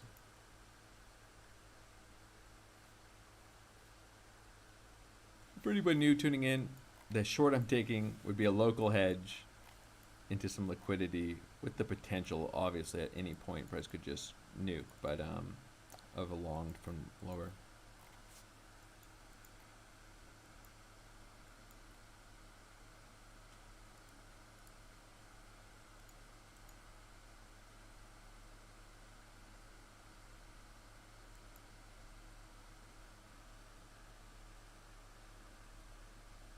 But my preference is always going to be, I know it's such a small area of the chart, to take a short on the reaction. I know this is like 0.2, 0.3% of the chart, and make a decision to stay in or out of the trade, essentially where I've entered it on these sweeps, if I've entered it at the highs. Like the short could be set up like this, which was this head short. You have the reaction and prices retesting the level. Could be set up like this. Just wanting to see some continuation. I'd rather take a slight loss, break even, or a slight win. If I'm not seeing follow through, can always get back in.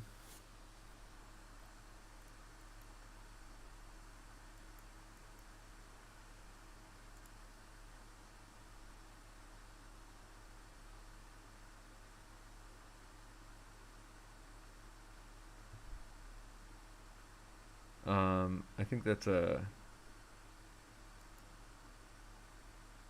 think that's a troll. It says, have you ever longed anything besides looking for toys in a bull market? But I think you mean to say shorts, not toys.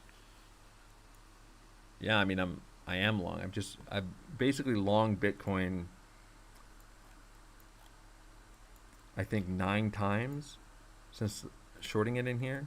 I longed here, I longed here, I longed here, I longed here, I longed here, but I took profits on all those. I've shorted it once. I shorted this. I haven't hedged short, except for that hedge I took up here, and then I longed here. So do I do anything? Oh, and I longed here, longed here. I shorted once here, but I cut my short here when we broke out of this level. And I longed here, I longed here, I longed here.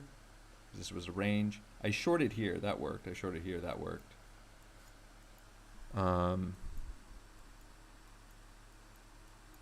Oh. Oh, it was blocked off by this thing on my screen. Have you ever longed anything besides looking for tops in a bull market? Have you ever longed anything besides looking for tops in a bull market? Oh, it was just a different type of trolley question. Yeah, I mean, I longed. Basically, pull up a chart. I'm not claiming that I held my entire long until the Pico top, but pick up a chart. I longed the wick low of the move before all of these moves. Shared all those. I'm long from here, 70% lower on Matic. Oh, are you wondering if I've ever found something that just went up 900% and then found the absolute Pico top of that move and just longed it instead of either took profits on longs or shorted it? I don't know what you're asking.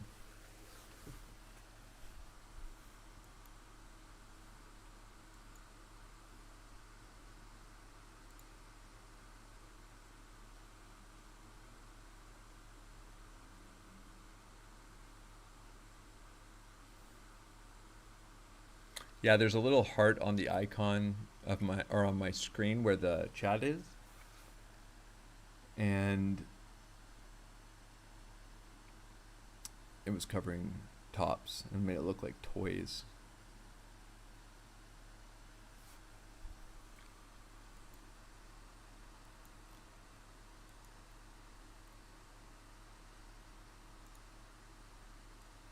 But it is kind of, I don't know, it is a little bit annoying, some of these comments. Because you take longs, like this long on FTM, shared it on Twitter. Yeah, I took a lot of profits after a 50% move. I have a smaller portion of that. But you're taking longs from the lows. And then as price gets a little higher,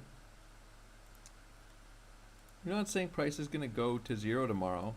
You start doing some high time frame analysis.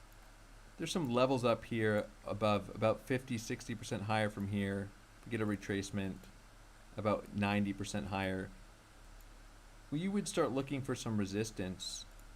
This would have to be on log scale on something like FTM, let's say.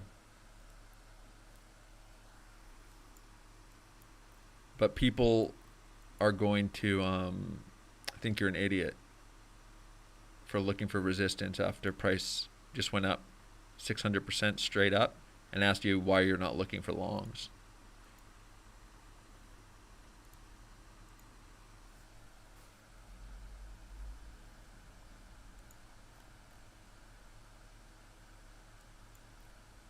I don't know how I seem bearish on Twitter.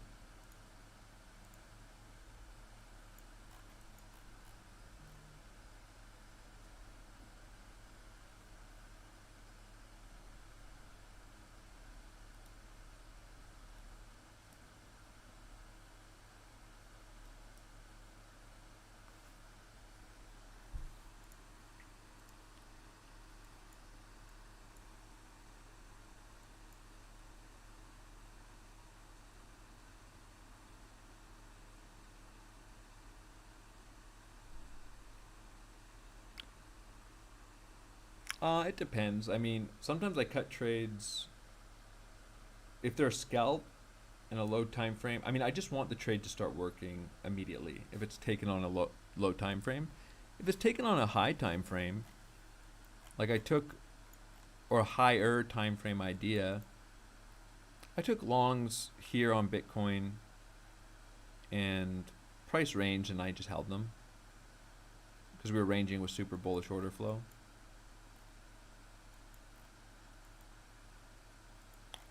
But yeah, I mean, it is funny. I think I think I might have 12 longs on Bitcoin to one short besides the hedge I just took. And that short was this. But apparently, I mean, my tweets have been like all throughout here that order flows trying to make me a Bitcoin maxi. Literally just willing to long every minor pullback in range.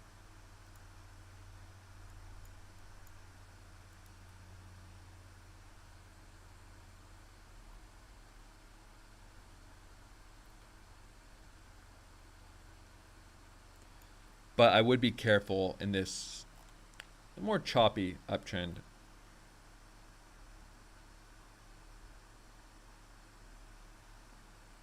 Trying to short anything. Price can obviously break down, but it's very easy to get chopped up here unless you just hold the short for a more convincing move. And it's a hedge, but then you could just end up deep underwater with the short, and gets kind of tricky to cut. Just happy to be in logs.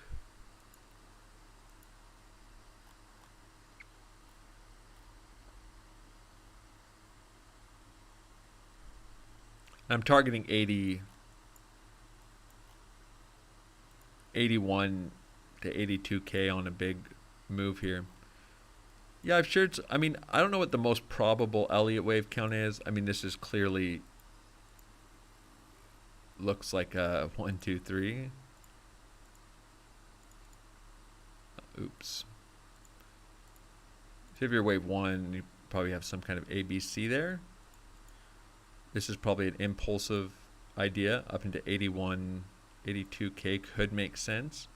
You would be looking for a deeper retracement. Just depends where the high comes in, how this starts forming, and probably a wave 5. And this is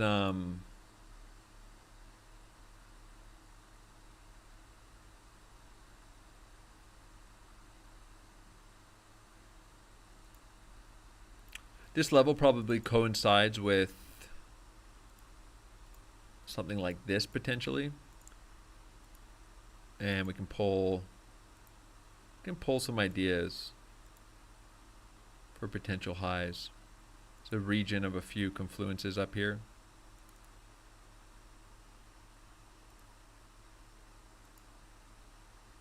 That's time.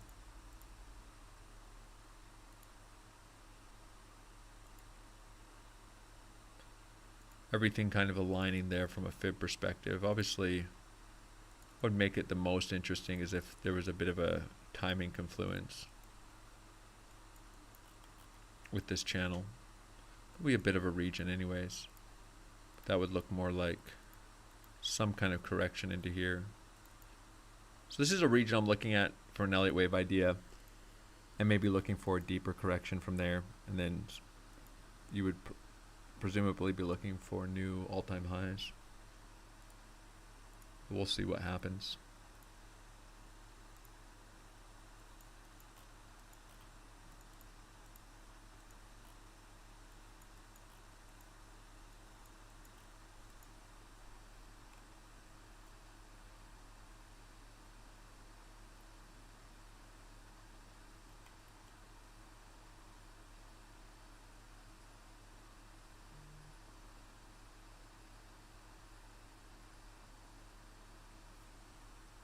Someone says we have CPI data. What do I expect? I don't know. We're going to find out what happens today. This is pretty potential for some volatile territory here, I would say, and what we could see from price. I'll tell you what I did expect, or if expect is the right word. What I thought was actionable was just that order flow has been absurdly bullish in every range and every pullback, and I think it made sense to look for longs all throughout here from an order flow perspective. Certainly been sharing as much in the Discord, but been sharing as much on Twitter. Big increase in open interest even before this rally. Lots of shorts to squeeze. Some of that has been tapped, but goddamn, I just gotta say, whatever, local liquidity, this looks pretty damn bullish. Even this increase in open interest all the way up, increase in open interest as CVD increases too, just looks like we could have a big impulse to the upside, but And even price action here is looking bullish after the breakout. I mean, we just have a clean break and just a grindy, choppy uptrend. Potentially, the possibility of having formed a range. So my point is, I don't know, but what I do know is that it made a lot of sense to get long before this move, before this move, before this move, because order flow has just been bullish on bullish on bullish on bullish, and we'll see what happens up here, right? But a lot can happen between tomorrow, especially like especially as price starts running up into this liquidity overhead. Because this, even this, like we have some potential of forming a little local range here. Let me pull off this ascending structure for a second. But this is starting to just look much more like a grinding uptrend. So clean break, price grinding uptrend, increase in open interest. This, I wouldn't be surprised just to see this end in impulse, range, impulse, range, and maybe something like that, but we'll see. Still some potential for this to just retrace and be a more choppy uptrend, but this is starting to look pretty bullish, this grinding price action after a breakout for continuation. So what we'll see is, what do you think is going to happen if price starts going higher and higher and higher, and we don't, ranging around, you get some levels, you get some interaction, and you can presume maybe a few things based on how local ranges form. But if we just start pushing up into this liquidity, it's really hard to say what's up there. What kind of longs and FOMO is going to come into the market? What's volume and delta going to look like?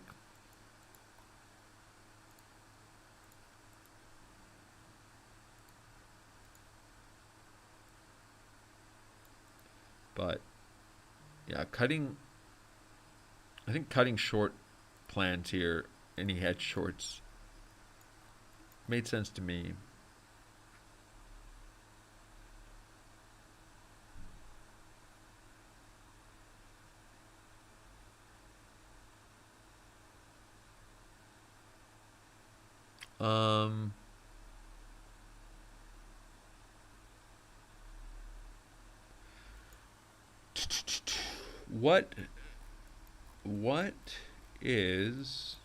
What am I looking, if I have 15 seconds to look at order flow, what am I looking for? Well, you're looking at a lot of things. Looking at the volume, you're looking at the delta in the candles, the open interest. You're looking at relative CVD as well, but why would I don't quite understand the question in terms of if I only had 15 seconds to look at it. Just look at all the things that are relevant. You don't have to pick one thing to look at.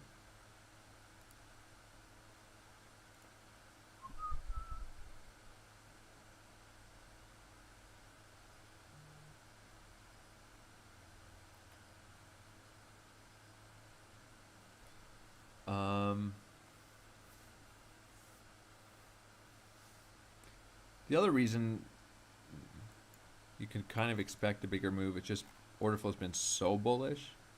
Seems likely that we're targeting a lot of liquidity to the upside, but again, we'll see.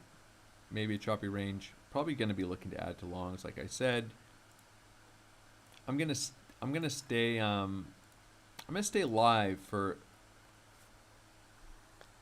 I don't even know, maybe 15 more minutes, and we'll make some assessments on things. But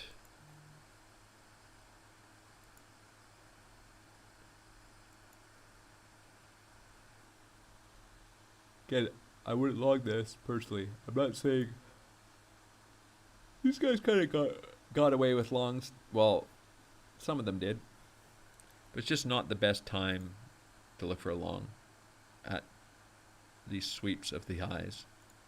They're highly reactive, and you'll rarely, I mean, we can look at some examples. But if you're longing every little new high, the reason that they're better shorts is because you'll rarely find one that holds as without a retracement. Little breakout, new low. Little breakout, low. Breakout, low. New high. This could be considered maybe another candle above it, but new low. High, new low.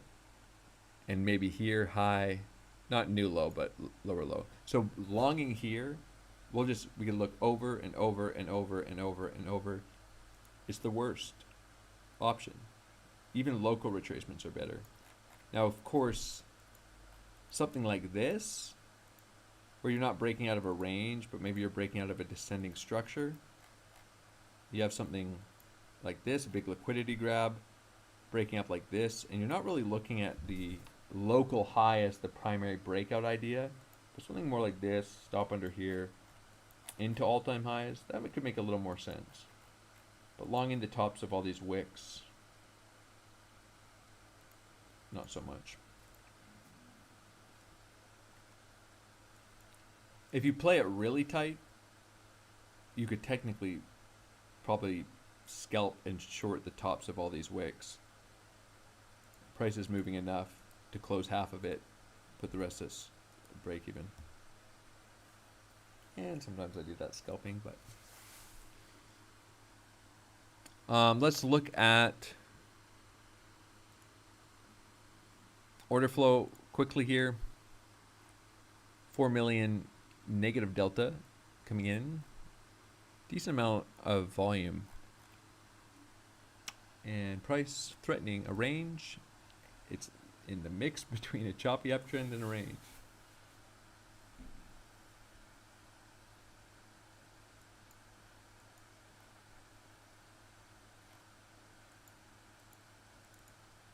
Which isn't too bad for scalping in some circumstances, but you're basically at a point now where if you're scalp shorting and scalp longing the uptrend, you really got to look to take profits pretty aggressively, like truly as scalps. Like you've got to short this and take profits here. You can maybe let some run to another level.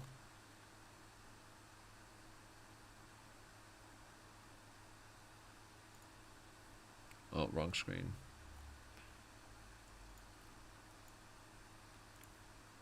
Like short the wick, take profits, 0.5% move. Maybe carry some into these lows. If you're gonna long, if you're gonna scalp long, something like this into this low, probably even need to consider taking profits into a lower high.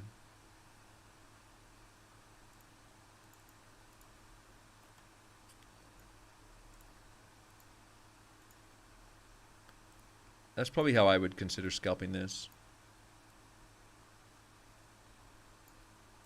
Trade around every pivot, but take quick profits and quick losses. Technically, these are lows too. I probably use the minor lows as a TP though. You could technically scalp them, but I'd use this as TPs, flip long.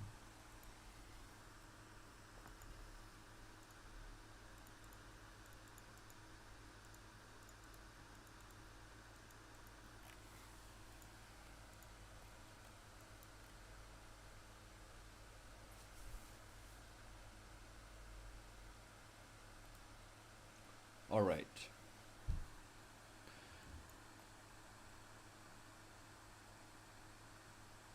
In fact, I probably would scalp this. This is probably the hardest price action to, it's both the hardest and the easiest price action to trade if you take everything as a scalp. And something might run, you can have partials run. The reason it's the easiest is because in a choppy range or uptrend or trend, every trade works instantly, essentially, if you take profits from them very quickly. and are willing for them to be scalps. But essentially every high, reaction, high, reaction, sweep this low, reaction. This one, tough to short, I think. I don't even know if it's justifiable without going into a lower time frame.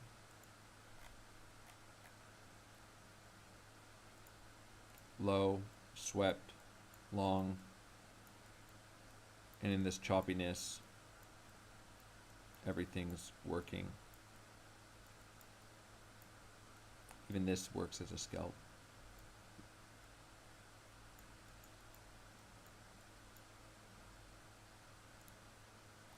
You just can't try to hold them as swing trades. When this happens, and that happens, you get stopped out and you look to trade these lows.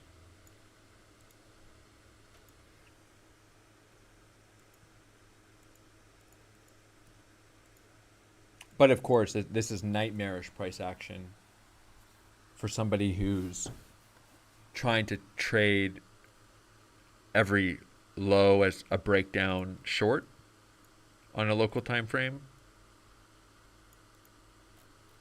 And even these local highs as breakouts, this can be quite nightmarish, right? If you're trading with tight invalidation and price keeps doing this, taking out shorts, taking out longs.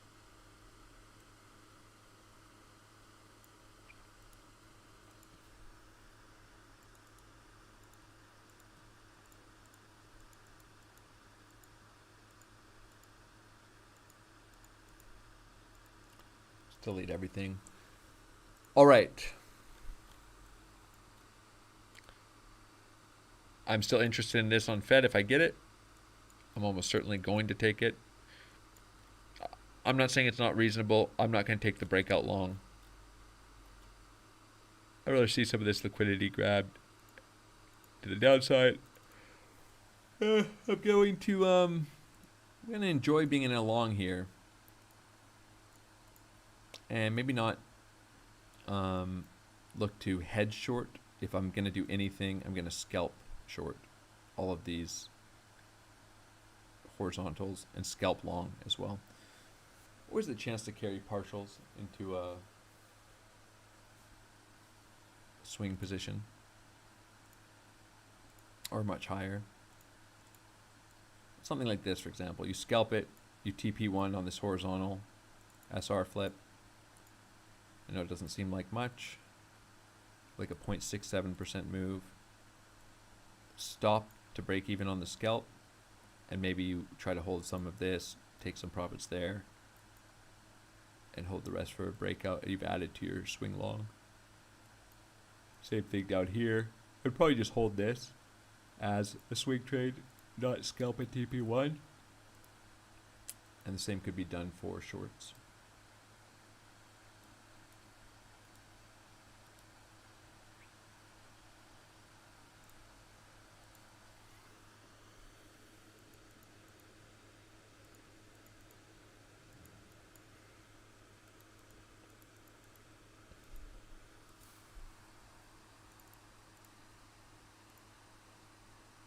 Keep some of your local structures on the chart,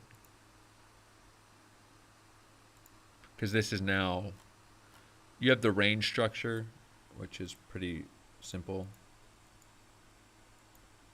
and the ascending structure, which I'd say is still valid, and keeping an eye on if it breaks, because a scalp long into this level would have confluence of an ascending structure. But if that level breaks down, wouldn't probably want to stay scalp long in this section of the chart.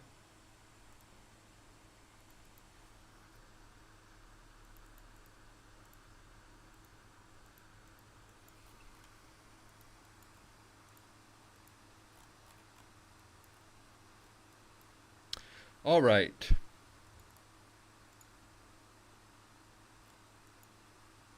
But we'll see what happens today. Maybe we break down, maybe we break out, maybe we chop around here. with a range. But I think holding the all-time high breakout and maybe getting a retest would be a really nice long setup for continuation. And you gotta start getting a little bit more open to bearish ideas if we start breaking back into the previous all-time high. Nothing else to look at here other than local ideas. We're breaking out. That's a high time frame bullish idea. And until we're not, it is. We're grinding up. That's bullish. We're coming off bullish order flow. That's bullish. We're in price discovery. That could be bullish.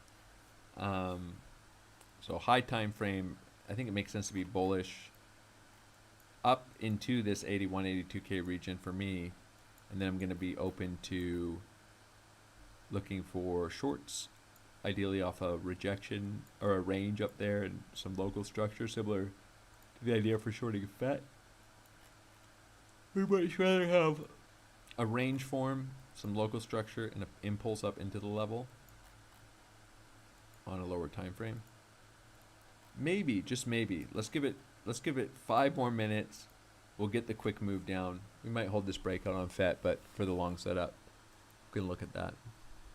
But this is what I was kind of saying I'd rather see is a little fake out of an impulse and then a quicker move to the downside after trapping some more people. We might not get it, but this actually makes the long look nicer to me instead of grinding into the level.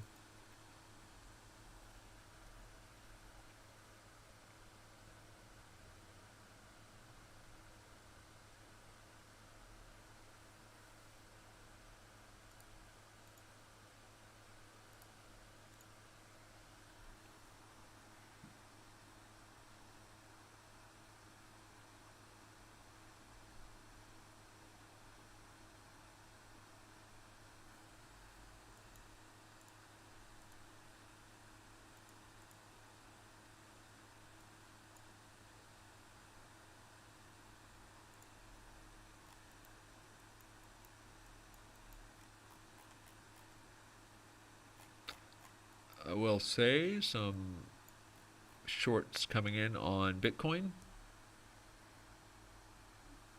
allowing the possibility for, or opening up the possibility for another choppy upside move. Well, what am I? So I'll just point this out really quickly, just because it's worth looking at. It's not a certainty again, but as we're chopping here, we get some local weakness, a little local breakdown here, and we see 6.6 million negative delta come in here, increase in open interest as some of these breakdown shorts open, and instantly getting put underwater. So similar to chopping this 9 million up here, people also want to break down short, viewing that as a sign of weakness, and that can just prolong the choppiness of the range as we have the liquidity trapped at the highs and some of the breakdown liquidity trapped. Doesn't have to result in a short squeeze, just an idea to watch here as some of that aggressive selling gets absorbed. And once these shorts start getting put underwater, which means price comes up above them, now they're going to start getting forced to close, and you see a little pop in delta to the upside. So that also can be used as a confluence with scalping, an order flow confluence, which is why I took the hedge short here. But I don't think the short's so good as a hedge as it is maybe as a scalp, or treated more like a scalp. But anyways, that'd be the same idea. If you're looking for a scalp long and you see the high delta selling and then price is bouncing and it's getting put underwater, go to the 13.2 million delta here. Did get a nice rejection, but could have just closed that short instead of using it as a hedge.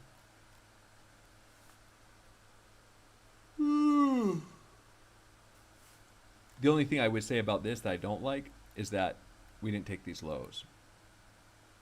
So it'd be better to take these lows and see some of that selling get absorbed. So that's why I said use it as a confluence. I'm not saying necessarily that you're looking just to short every high delta positive delta and long every negative delta.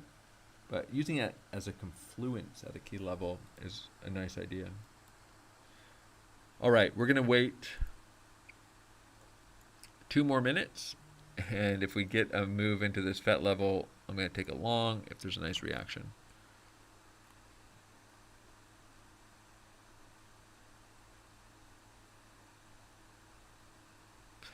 Yeah, I mean, I'll be honest. There's few things I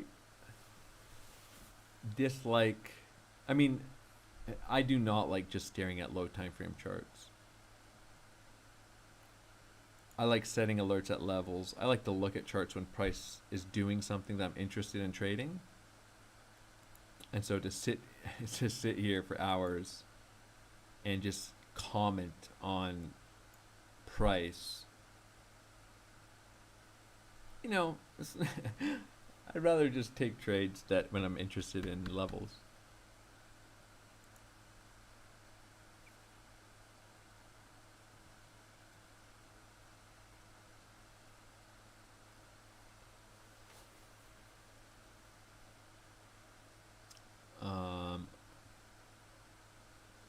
Yes, yeah, there's videos in the educational content on order flow.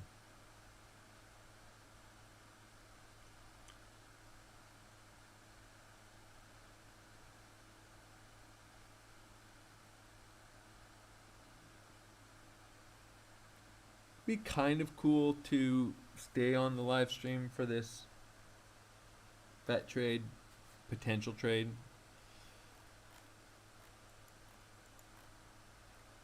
It looks possible. I mean, maybe I don't have everything drawn perfectly here, but it's pretty close. I just speak.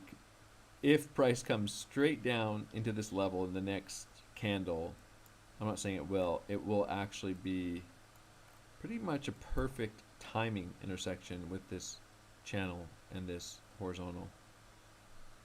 A little sweep here could also be the trigger.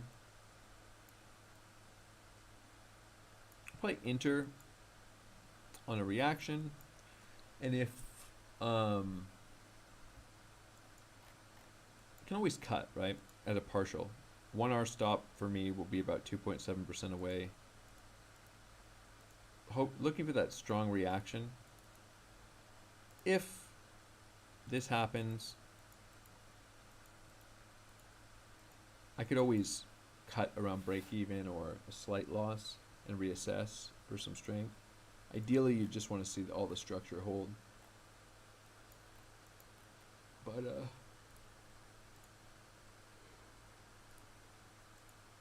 always better when a trade starts working right away.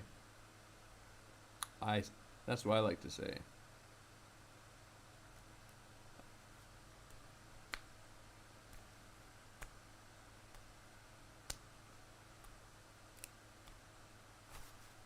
But this is one of the reasons why, sitting and watching price action,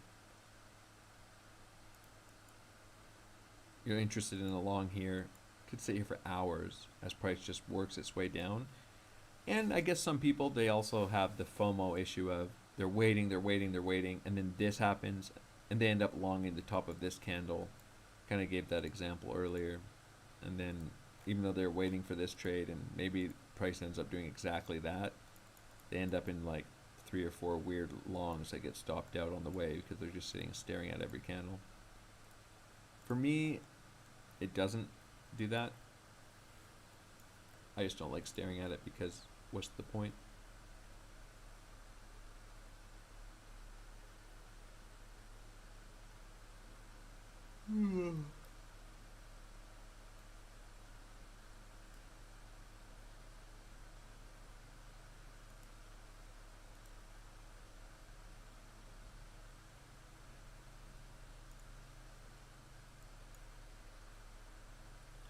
Bitcoin about to test some important lows. Now, of course, if Bitcoin starts running some of this structure and does something like that, well then, I'm feeling the FET level is going to get hit and maybe wiped out.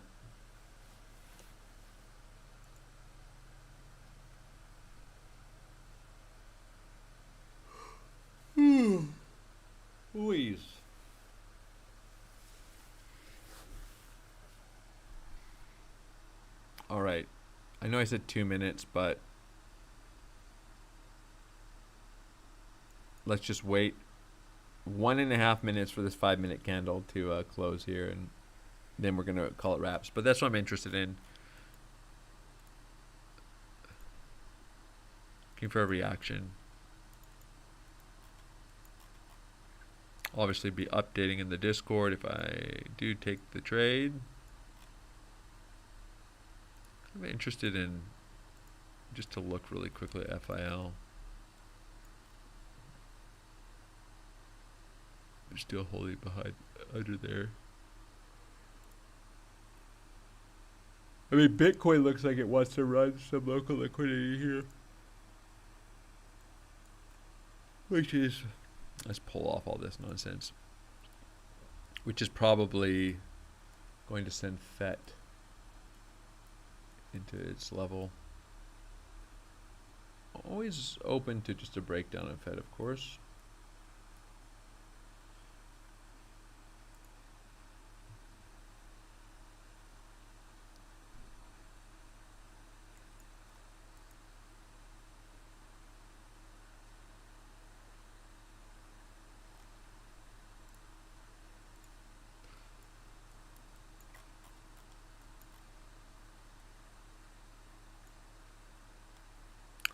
That's the setup.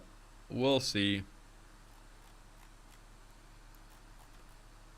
So I'd like to see some nice volume here. I'd like to see some evidence. Could take the trigger with or without a big spike in volume, but some evidence that there's some liquidity there. You know, people getting bearish, stops up in this wick. Nice confluence here though from a timing perspective. We got the little fake out trend line break to trap a little more liquidity. Quick wick into this level would be quite nice.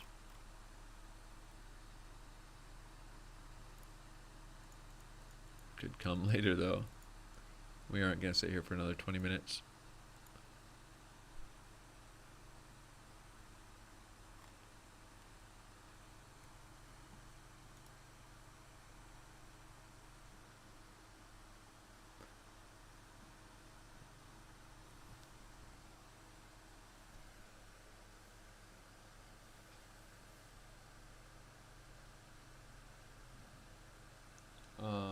Oh, I need to respond to something.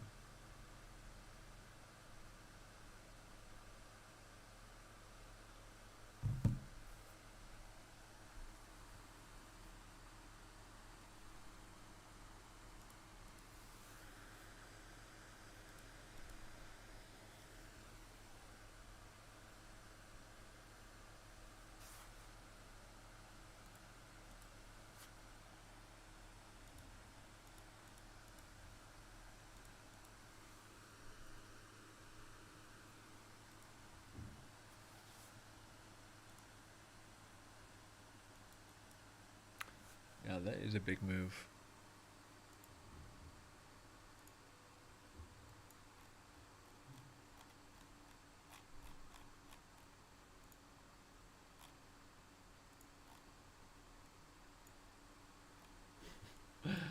Oh, this is funny. So I did a video. We just took a really important high. I was planning on considering shorting that, but I'm going to see what the reaction is here.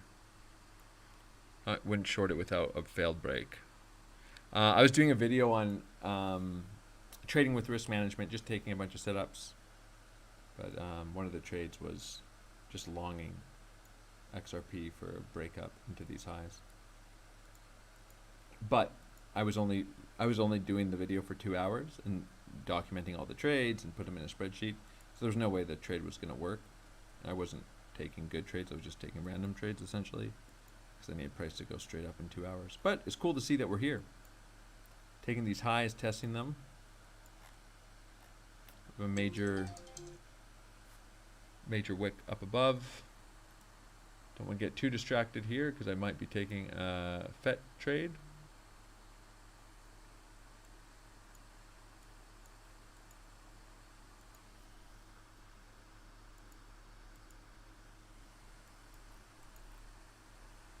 but definitely need to watch this high.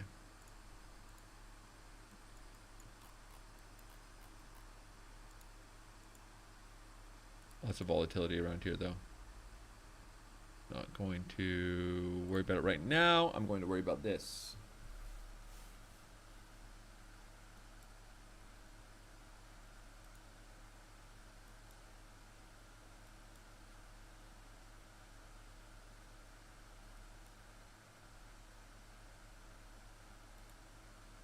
I'm not going to take a look at anything else. I'm going to either take this FET long or not take it. If I get a trigger here, always using risk management. I don't actually care if the trade works or loses. I have no idea what will happen. Just a technical setup. And then I'm going to go.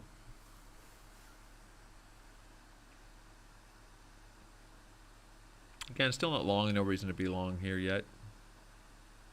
And I'm not going to long if price just runs straight through the level. I want to see something here. Ideally, this little local low taken, this retested, this channel tested and holding cleanly.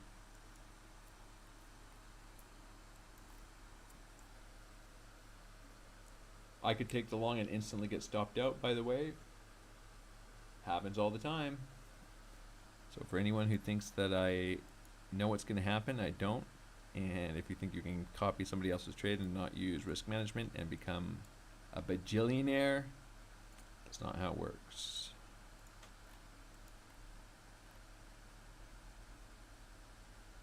If you're not an experienced professional trader, you should be paper trading.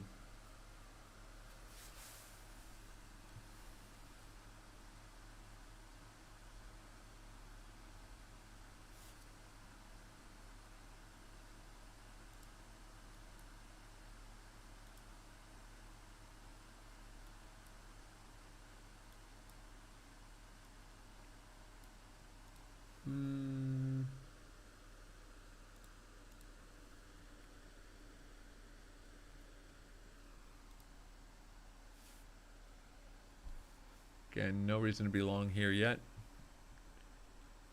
Just keep an eye on XRP. I mean, that's a short trigger, frankly, but I may have just taken a small short. I wasn't prepared to update that level. I'm going to hold a small short here on this failed break.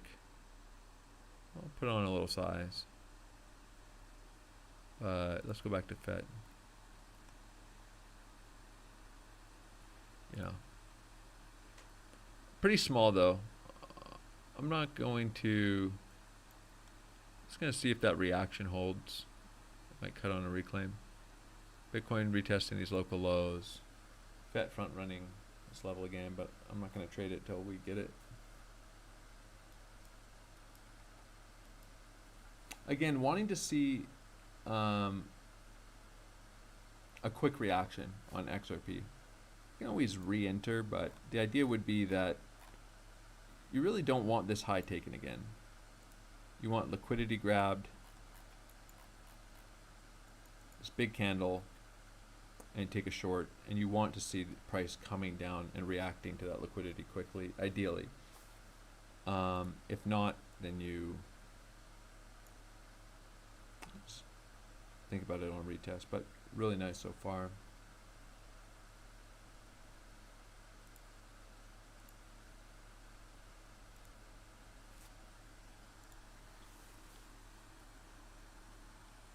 We even start looking to remove the risk on the reaction. I've got to pull this up on another screen.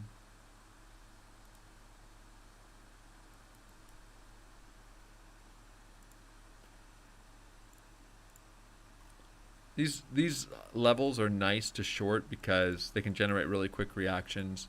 You can even start removing some of the risk. If look at this on the 1 minute chart. Right through the level, back down. Actually a lot of structure to base things off of locally. Just if there's continued weakness, you could hold, take a partial TP.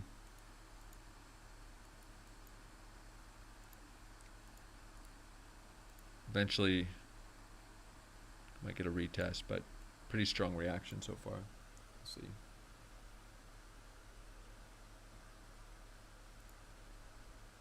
Just got it pulled up on the other screen.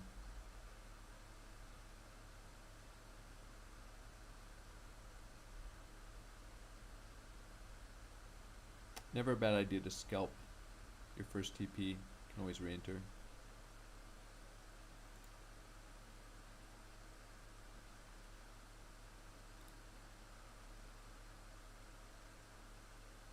If you get a retest.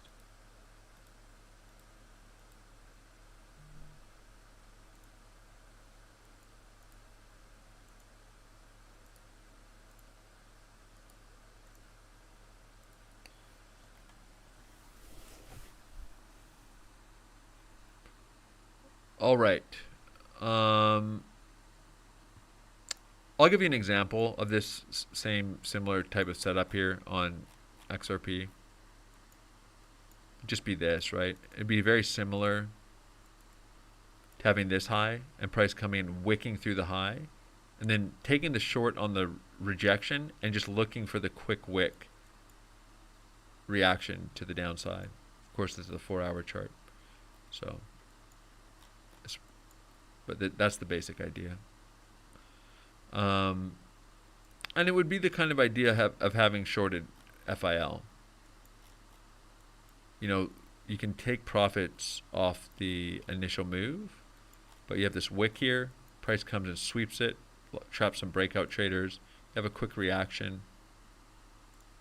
And just shorting on the reaction could make sense. This was a little slower. We actually, I think, got retests and everything on the 5-minute. I was pointing this out at the beginning of the live stream too. This would technically be a retest and short trigger on FIL.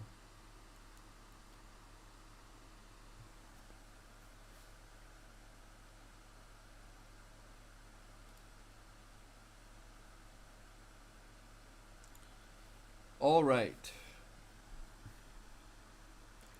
And what it means by technically a short trigger, it's a technical trigger with invalidation. Doesn't mean the trade's going to work.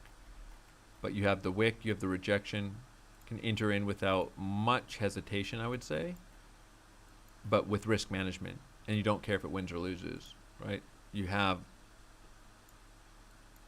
either works or it doesn't. You have invalidation. You can always take a partial if you want to, but just take it. Don't worry about what the outcome's going to be. Just use risk management, so if it doesn't work, you're perfectly fine with the outcome.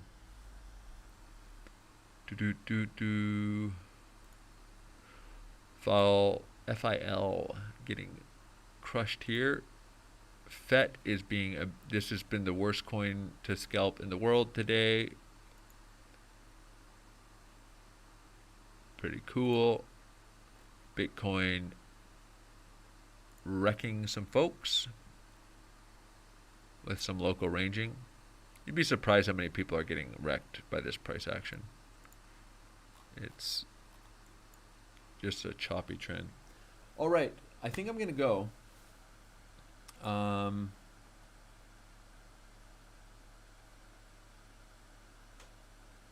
just going to get some updates on the Discord. Isn't it a lot funner when I just update the Discord when what the level is of interest? You get an update when price is approaching the level. You get an update when price is hitting the level. And hey, then you don't have to sit and stare at the charts. No, obviously just use an alert. All right, well, I'm out of here. I'm in a long. I think swing longs make sense up into this breakout from lower. There might be some opportunities to look for longs on retest. Right now, a kind of grindy, choppy uptrend. That could continue. Maybe eventually we do something like this, and might be a chance to add to longs with a more, with them having a bigger chance of holding as continuation longs. But we'll have to see how structure develops. Again, I'm still interested in this FET trade, but why haven't I taken it yet? Why didn't I take it here, here, here, here? My level hasn't been hit. Here, my level hasn't been hit. And my level's pretty precise here. I'm not saying there's not other long ideas, but I want the level tested. and I want to see how price reacts to it. If price just runs straight through it, I don't want to long. And I'm not going to long before the level's tested, because there was a, in my case, white, but a green candle. I'm just going to wait. And maybe it comes right here, but I mean, I kind of feel like if I don't just end the live stream, I'll never end it.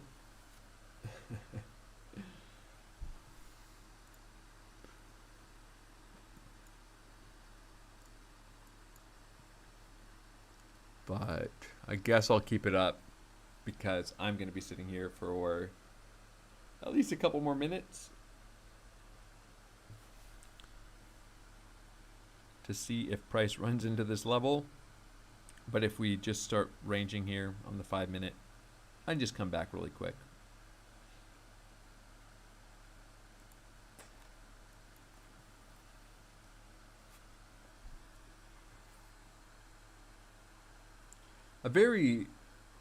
Depending on the time frame you're trading, but obviously the vast majority of your time as a trader is just spent planning, and then the actual trading part is just you press a button, right? It's actually a small part where you're executing trades, especially if you're executing clean trades. Again, I don't know if this is going to work, but ideally you want to execute a trade and it either works or it doesn't, and you're not getting in and out of the market constantly. XRP retesting the high, really nice initial reaction, but could just claim the level.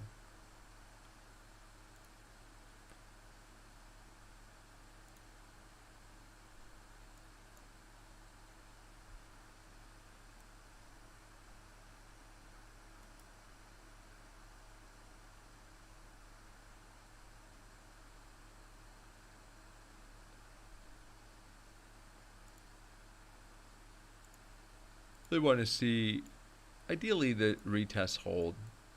You don't want to see the level claimed. If you got a quick TP1, you're probably break even right now. If you entered here. But I don't think there's anything wrong with just letting the trade go if that level's not holding on a low time frame. You can always re-enter if you want.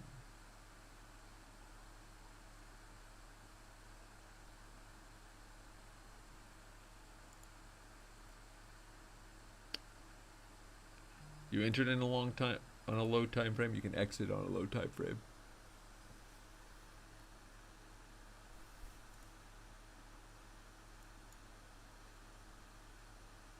I'm going to set an alert under this level though, as I wouldn't be opposed to coming and looking at price at it again.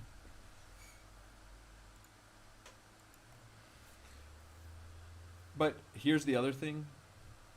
See how, I don't know, maybe it looks easy, maybe it doesn't. Do you see how easy it is to manage your risk around that trade?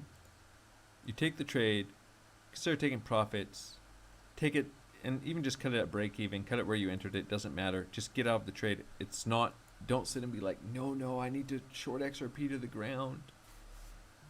If it's not working, it doesn't matter if it's a small win, small loss, break even, just cut it. You can always get back in if you want to.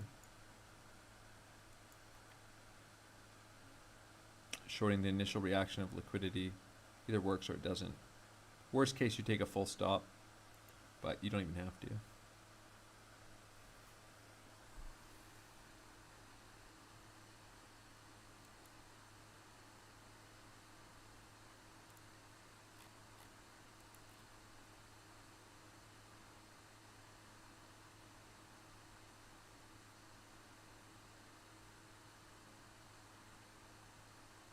All right, here comes FET.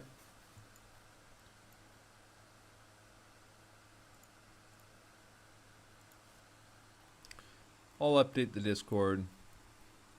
Preparing to take long on reaction.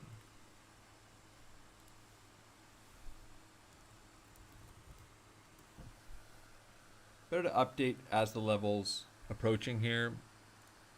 I just don't like, I've already explained the trade a couple times. I just don't like the idea of updating some of this stuff after the move happens. Like, oh, I took a long down here. I like to do it around when it's happening, just to kind of keep the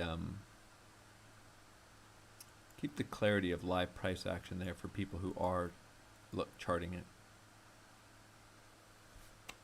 Dear God, if we front run the level, keep ranging here on the 5-minute chart. It'll be the most exciting live stream in history. I would not re-short personally up here as a swing failure. I'd execute quickly on the initial sweep.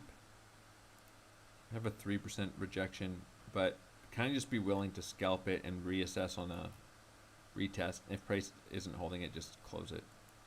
Why sit in it? If price isn't holding the level as resistance.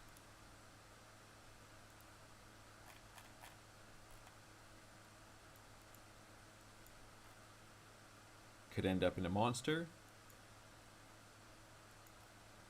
You just keep your risk really small. All right.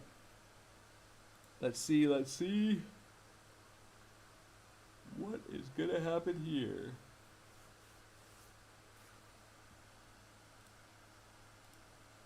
So usually I'd be coming to my chart as this level is about to tap. I get an alert. And I just make an assessment. I know what the setup I want to take is, whether or not I'm going to take it.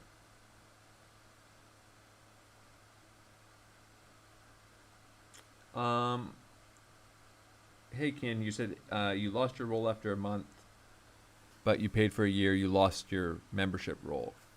I did just message somebody in the help section. I sent them a direct message, like a private message, with that same thing. So I think that must have been you. So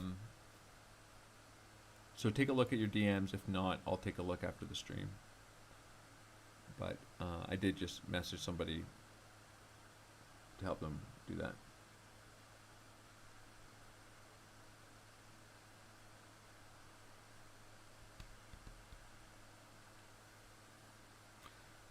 So what's really rewarding, there's two things that can be really rewarding here. One, the trade works and you long the bottom of the move, still waiting for this, by the way. Two, there's no reaction, price just runs straight through the level, and you're also rewarded for being patient because you didn't take a long on it with no trigger. And I guess you could say the worst case scenario is you take the trade and it's a loser.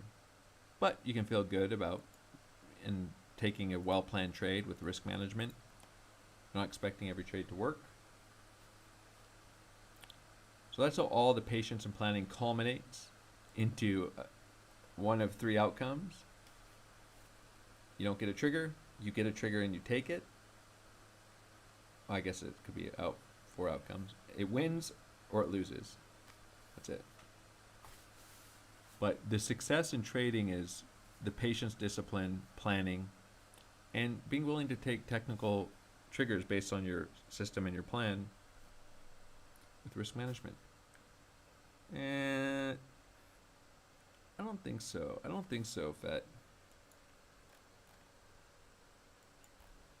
We ain't falling for that one. The double bottom on this impulse low. Nope. Come and take these lows.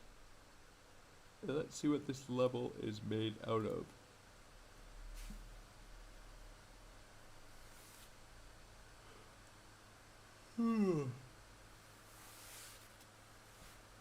Of course we could rally from here, but I don't need to try to long this. I mean, there's still no reason to.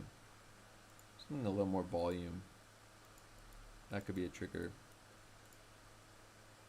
I would rather long, if I was going to say, we got close enough. A little grindy uptrend or something that starts on a lower time frame. I'm not going to try to, again, this isn't close enough for me because there's nothing happening here. I just wait for structure to form.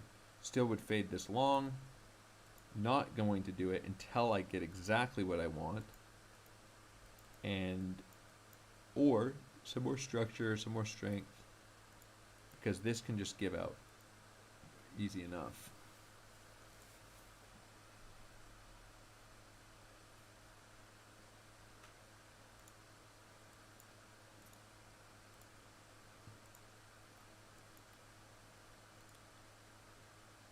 Bitcoin actually getting a little bit of bullish absorption after taking those local lows, retesting them.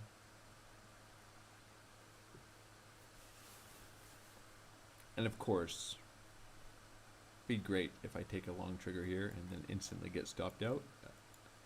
After all of this, still no long trigger, but ready to market in if I get one.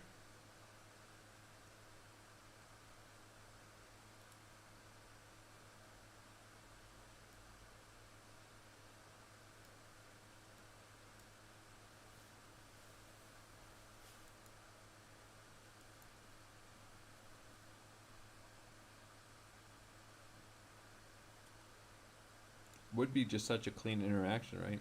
It's the exact retest on the exact trend line and channel. The only downside is it's a trend line. Trend lines are pretty easy to spot. It's also a channel. And maybe not so many people are looking at this trend line. The odds of not getting a trigger here are also quite low. It's a possibility you fade the move by just having an instant move, but even if the trade's not going to work, the odds that this doesn't give a reaction and a trigger aren't that good.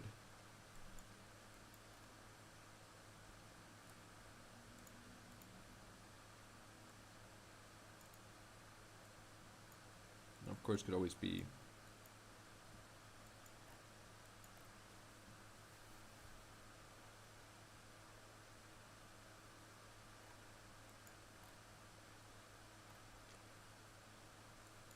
I don't love it, but I might have to take it.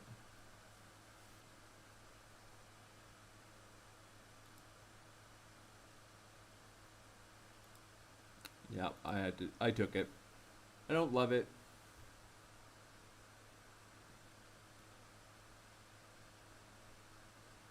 May cut it. We're right on the level. We're gonna see. It's pretty darn close.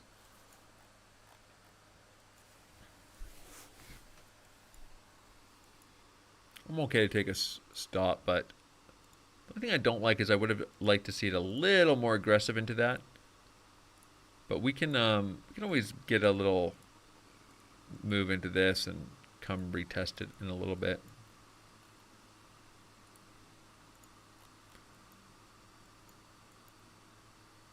I like my longs a little more wicky, but they don't always have to be.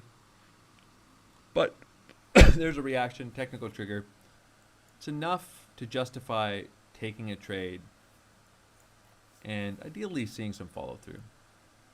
A little bit of room to range. Obviously we have this nice little descending trend line here that could give us a little liquidity pop if we can test it and break out higher. This is just trading around support, willing to take the trade on the retest. That's it. Either works or it doesn't.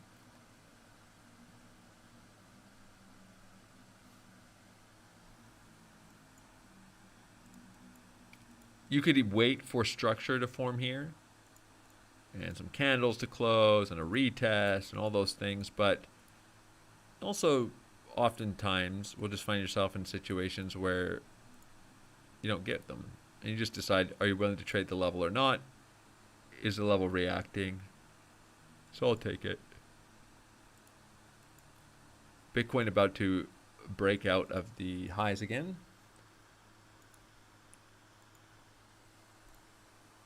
Sticking with the theme of just this choppy as hell uptrend. Now, of course, you could say, well, maybe Bitcoin pumping here would give some momentum to FET, but that just simply hasn't been the case here, right? So a sign of weakness, I'm going to get off this stream here. Let's call this, we got pretty darn close. Pretty darn close. A sign of weakness would be if we hold this kind of grinding downtrend, start breaking down this level you're looking to retest. You're probably getting stopped out if that happens. Could maybe wick into this region a little bit like this, but you really don't want to see this happen, and you could consider taking a partial stop loss and waiting for the level to reclaim before getting back long, or you can just take the full stop loss. Either one works.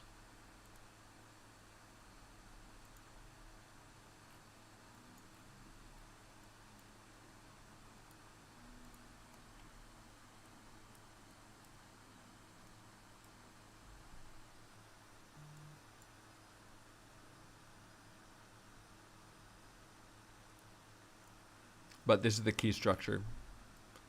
Ascending structure.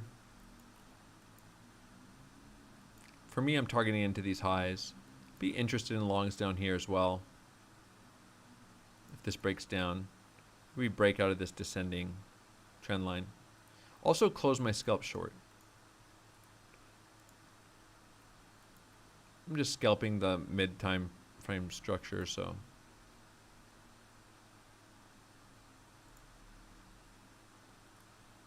I wouldn't mind, I wouldn't mind now staying on live stream just to explain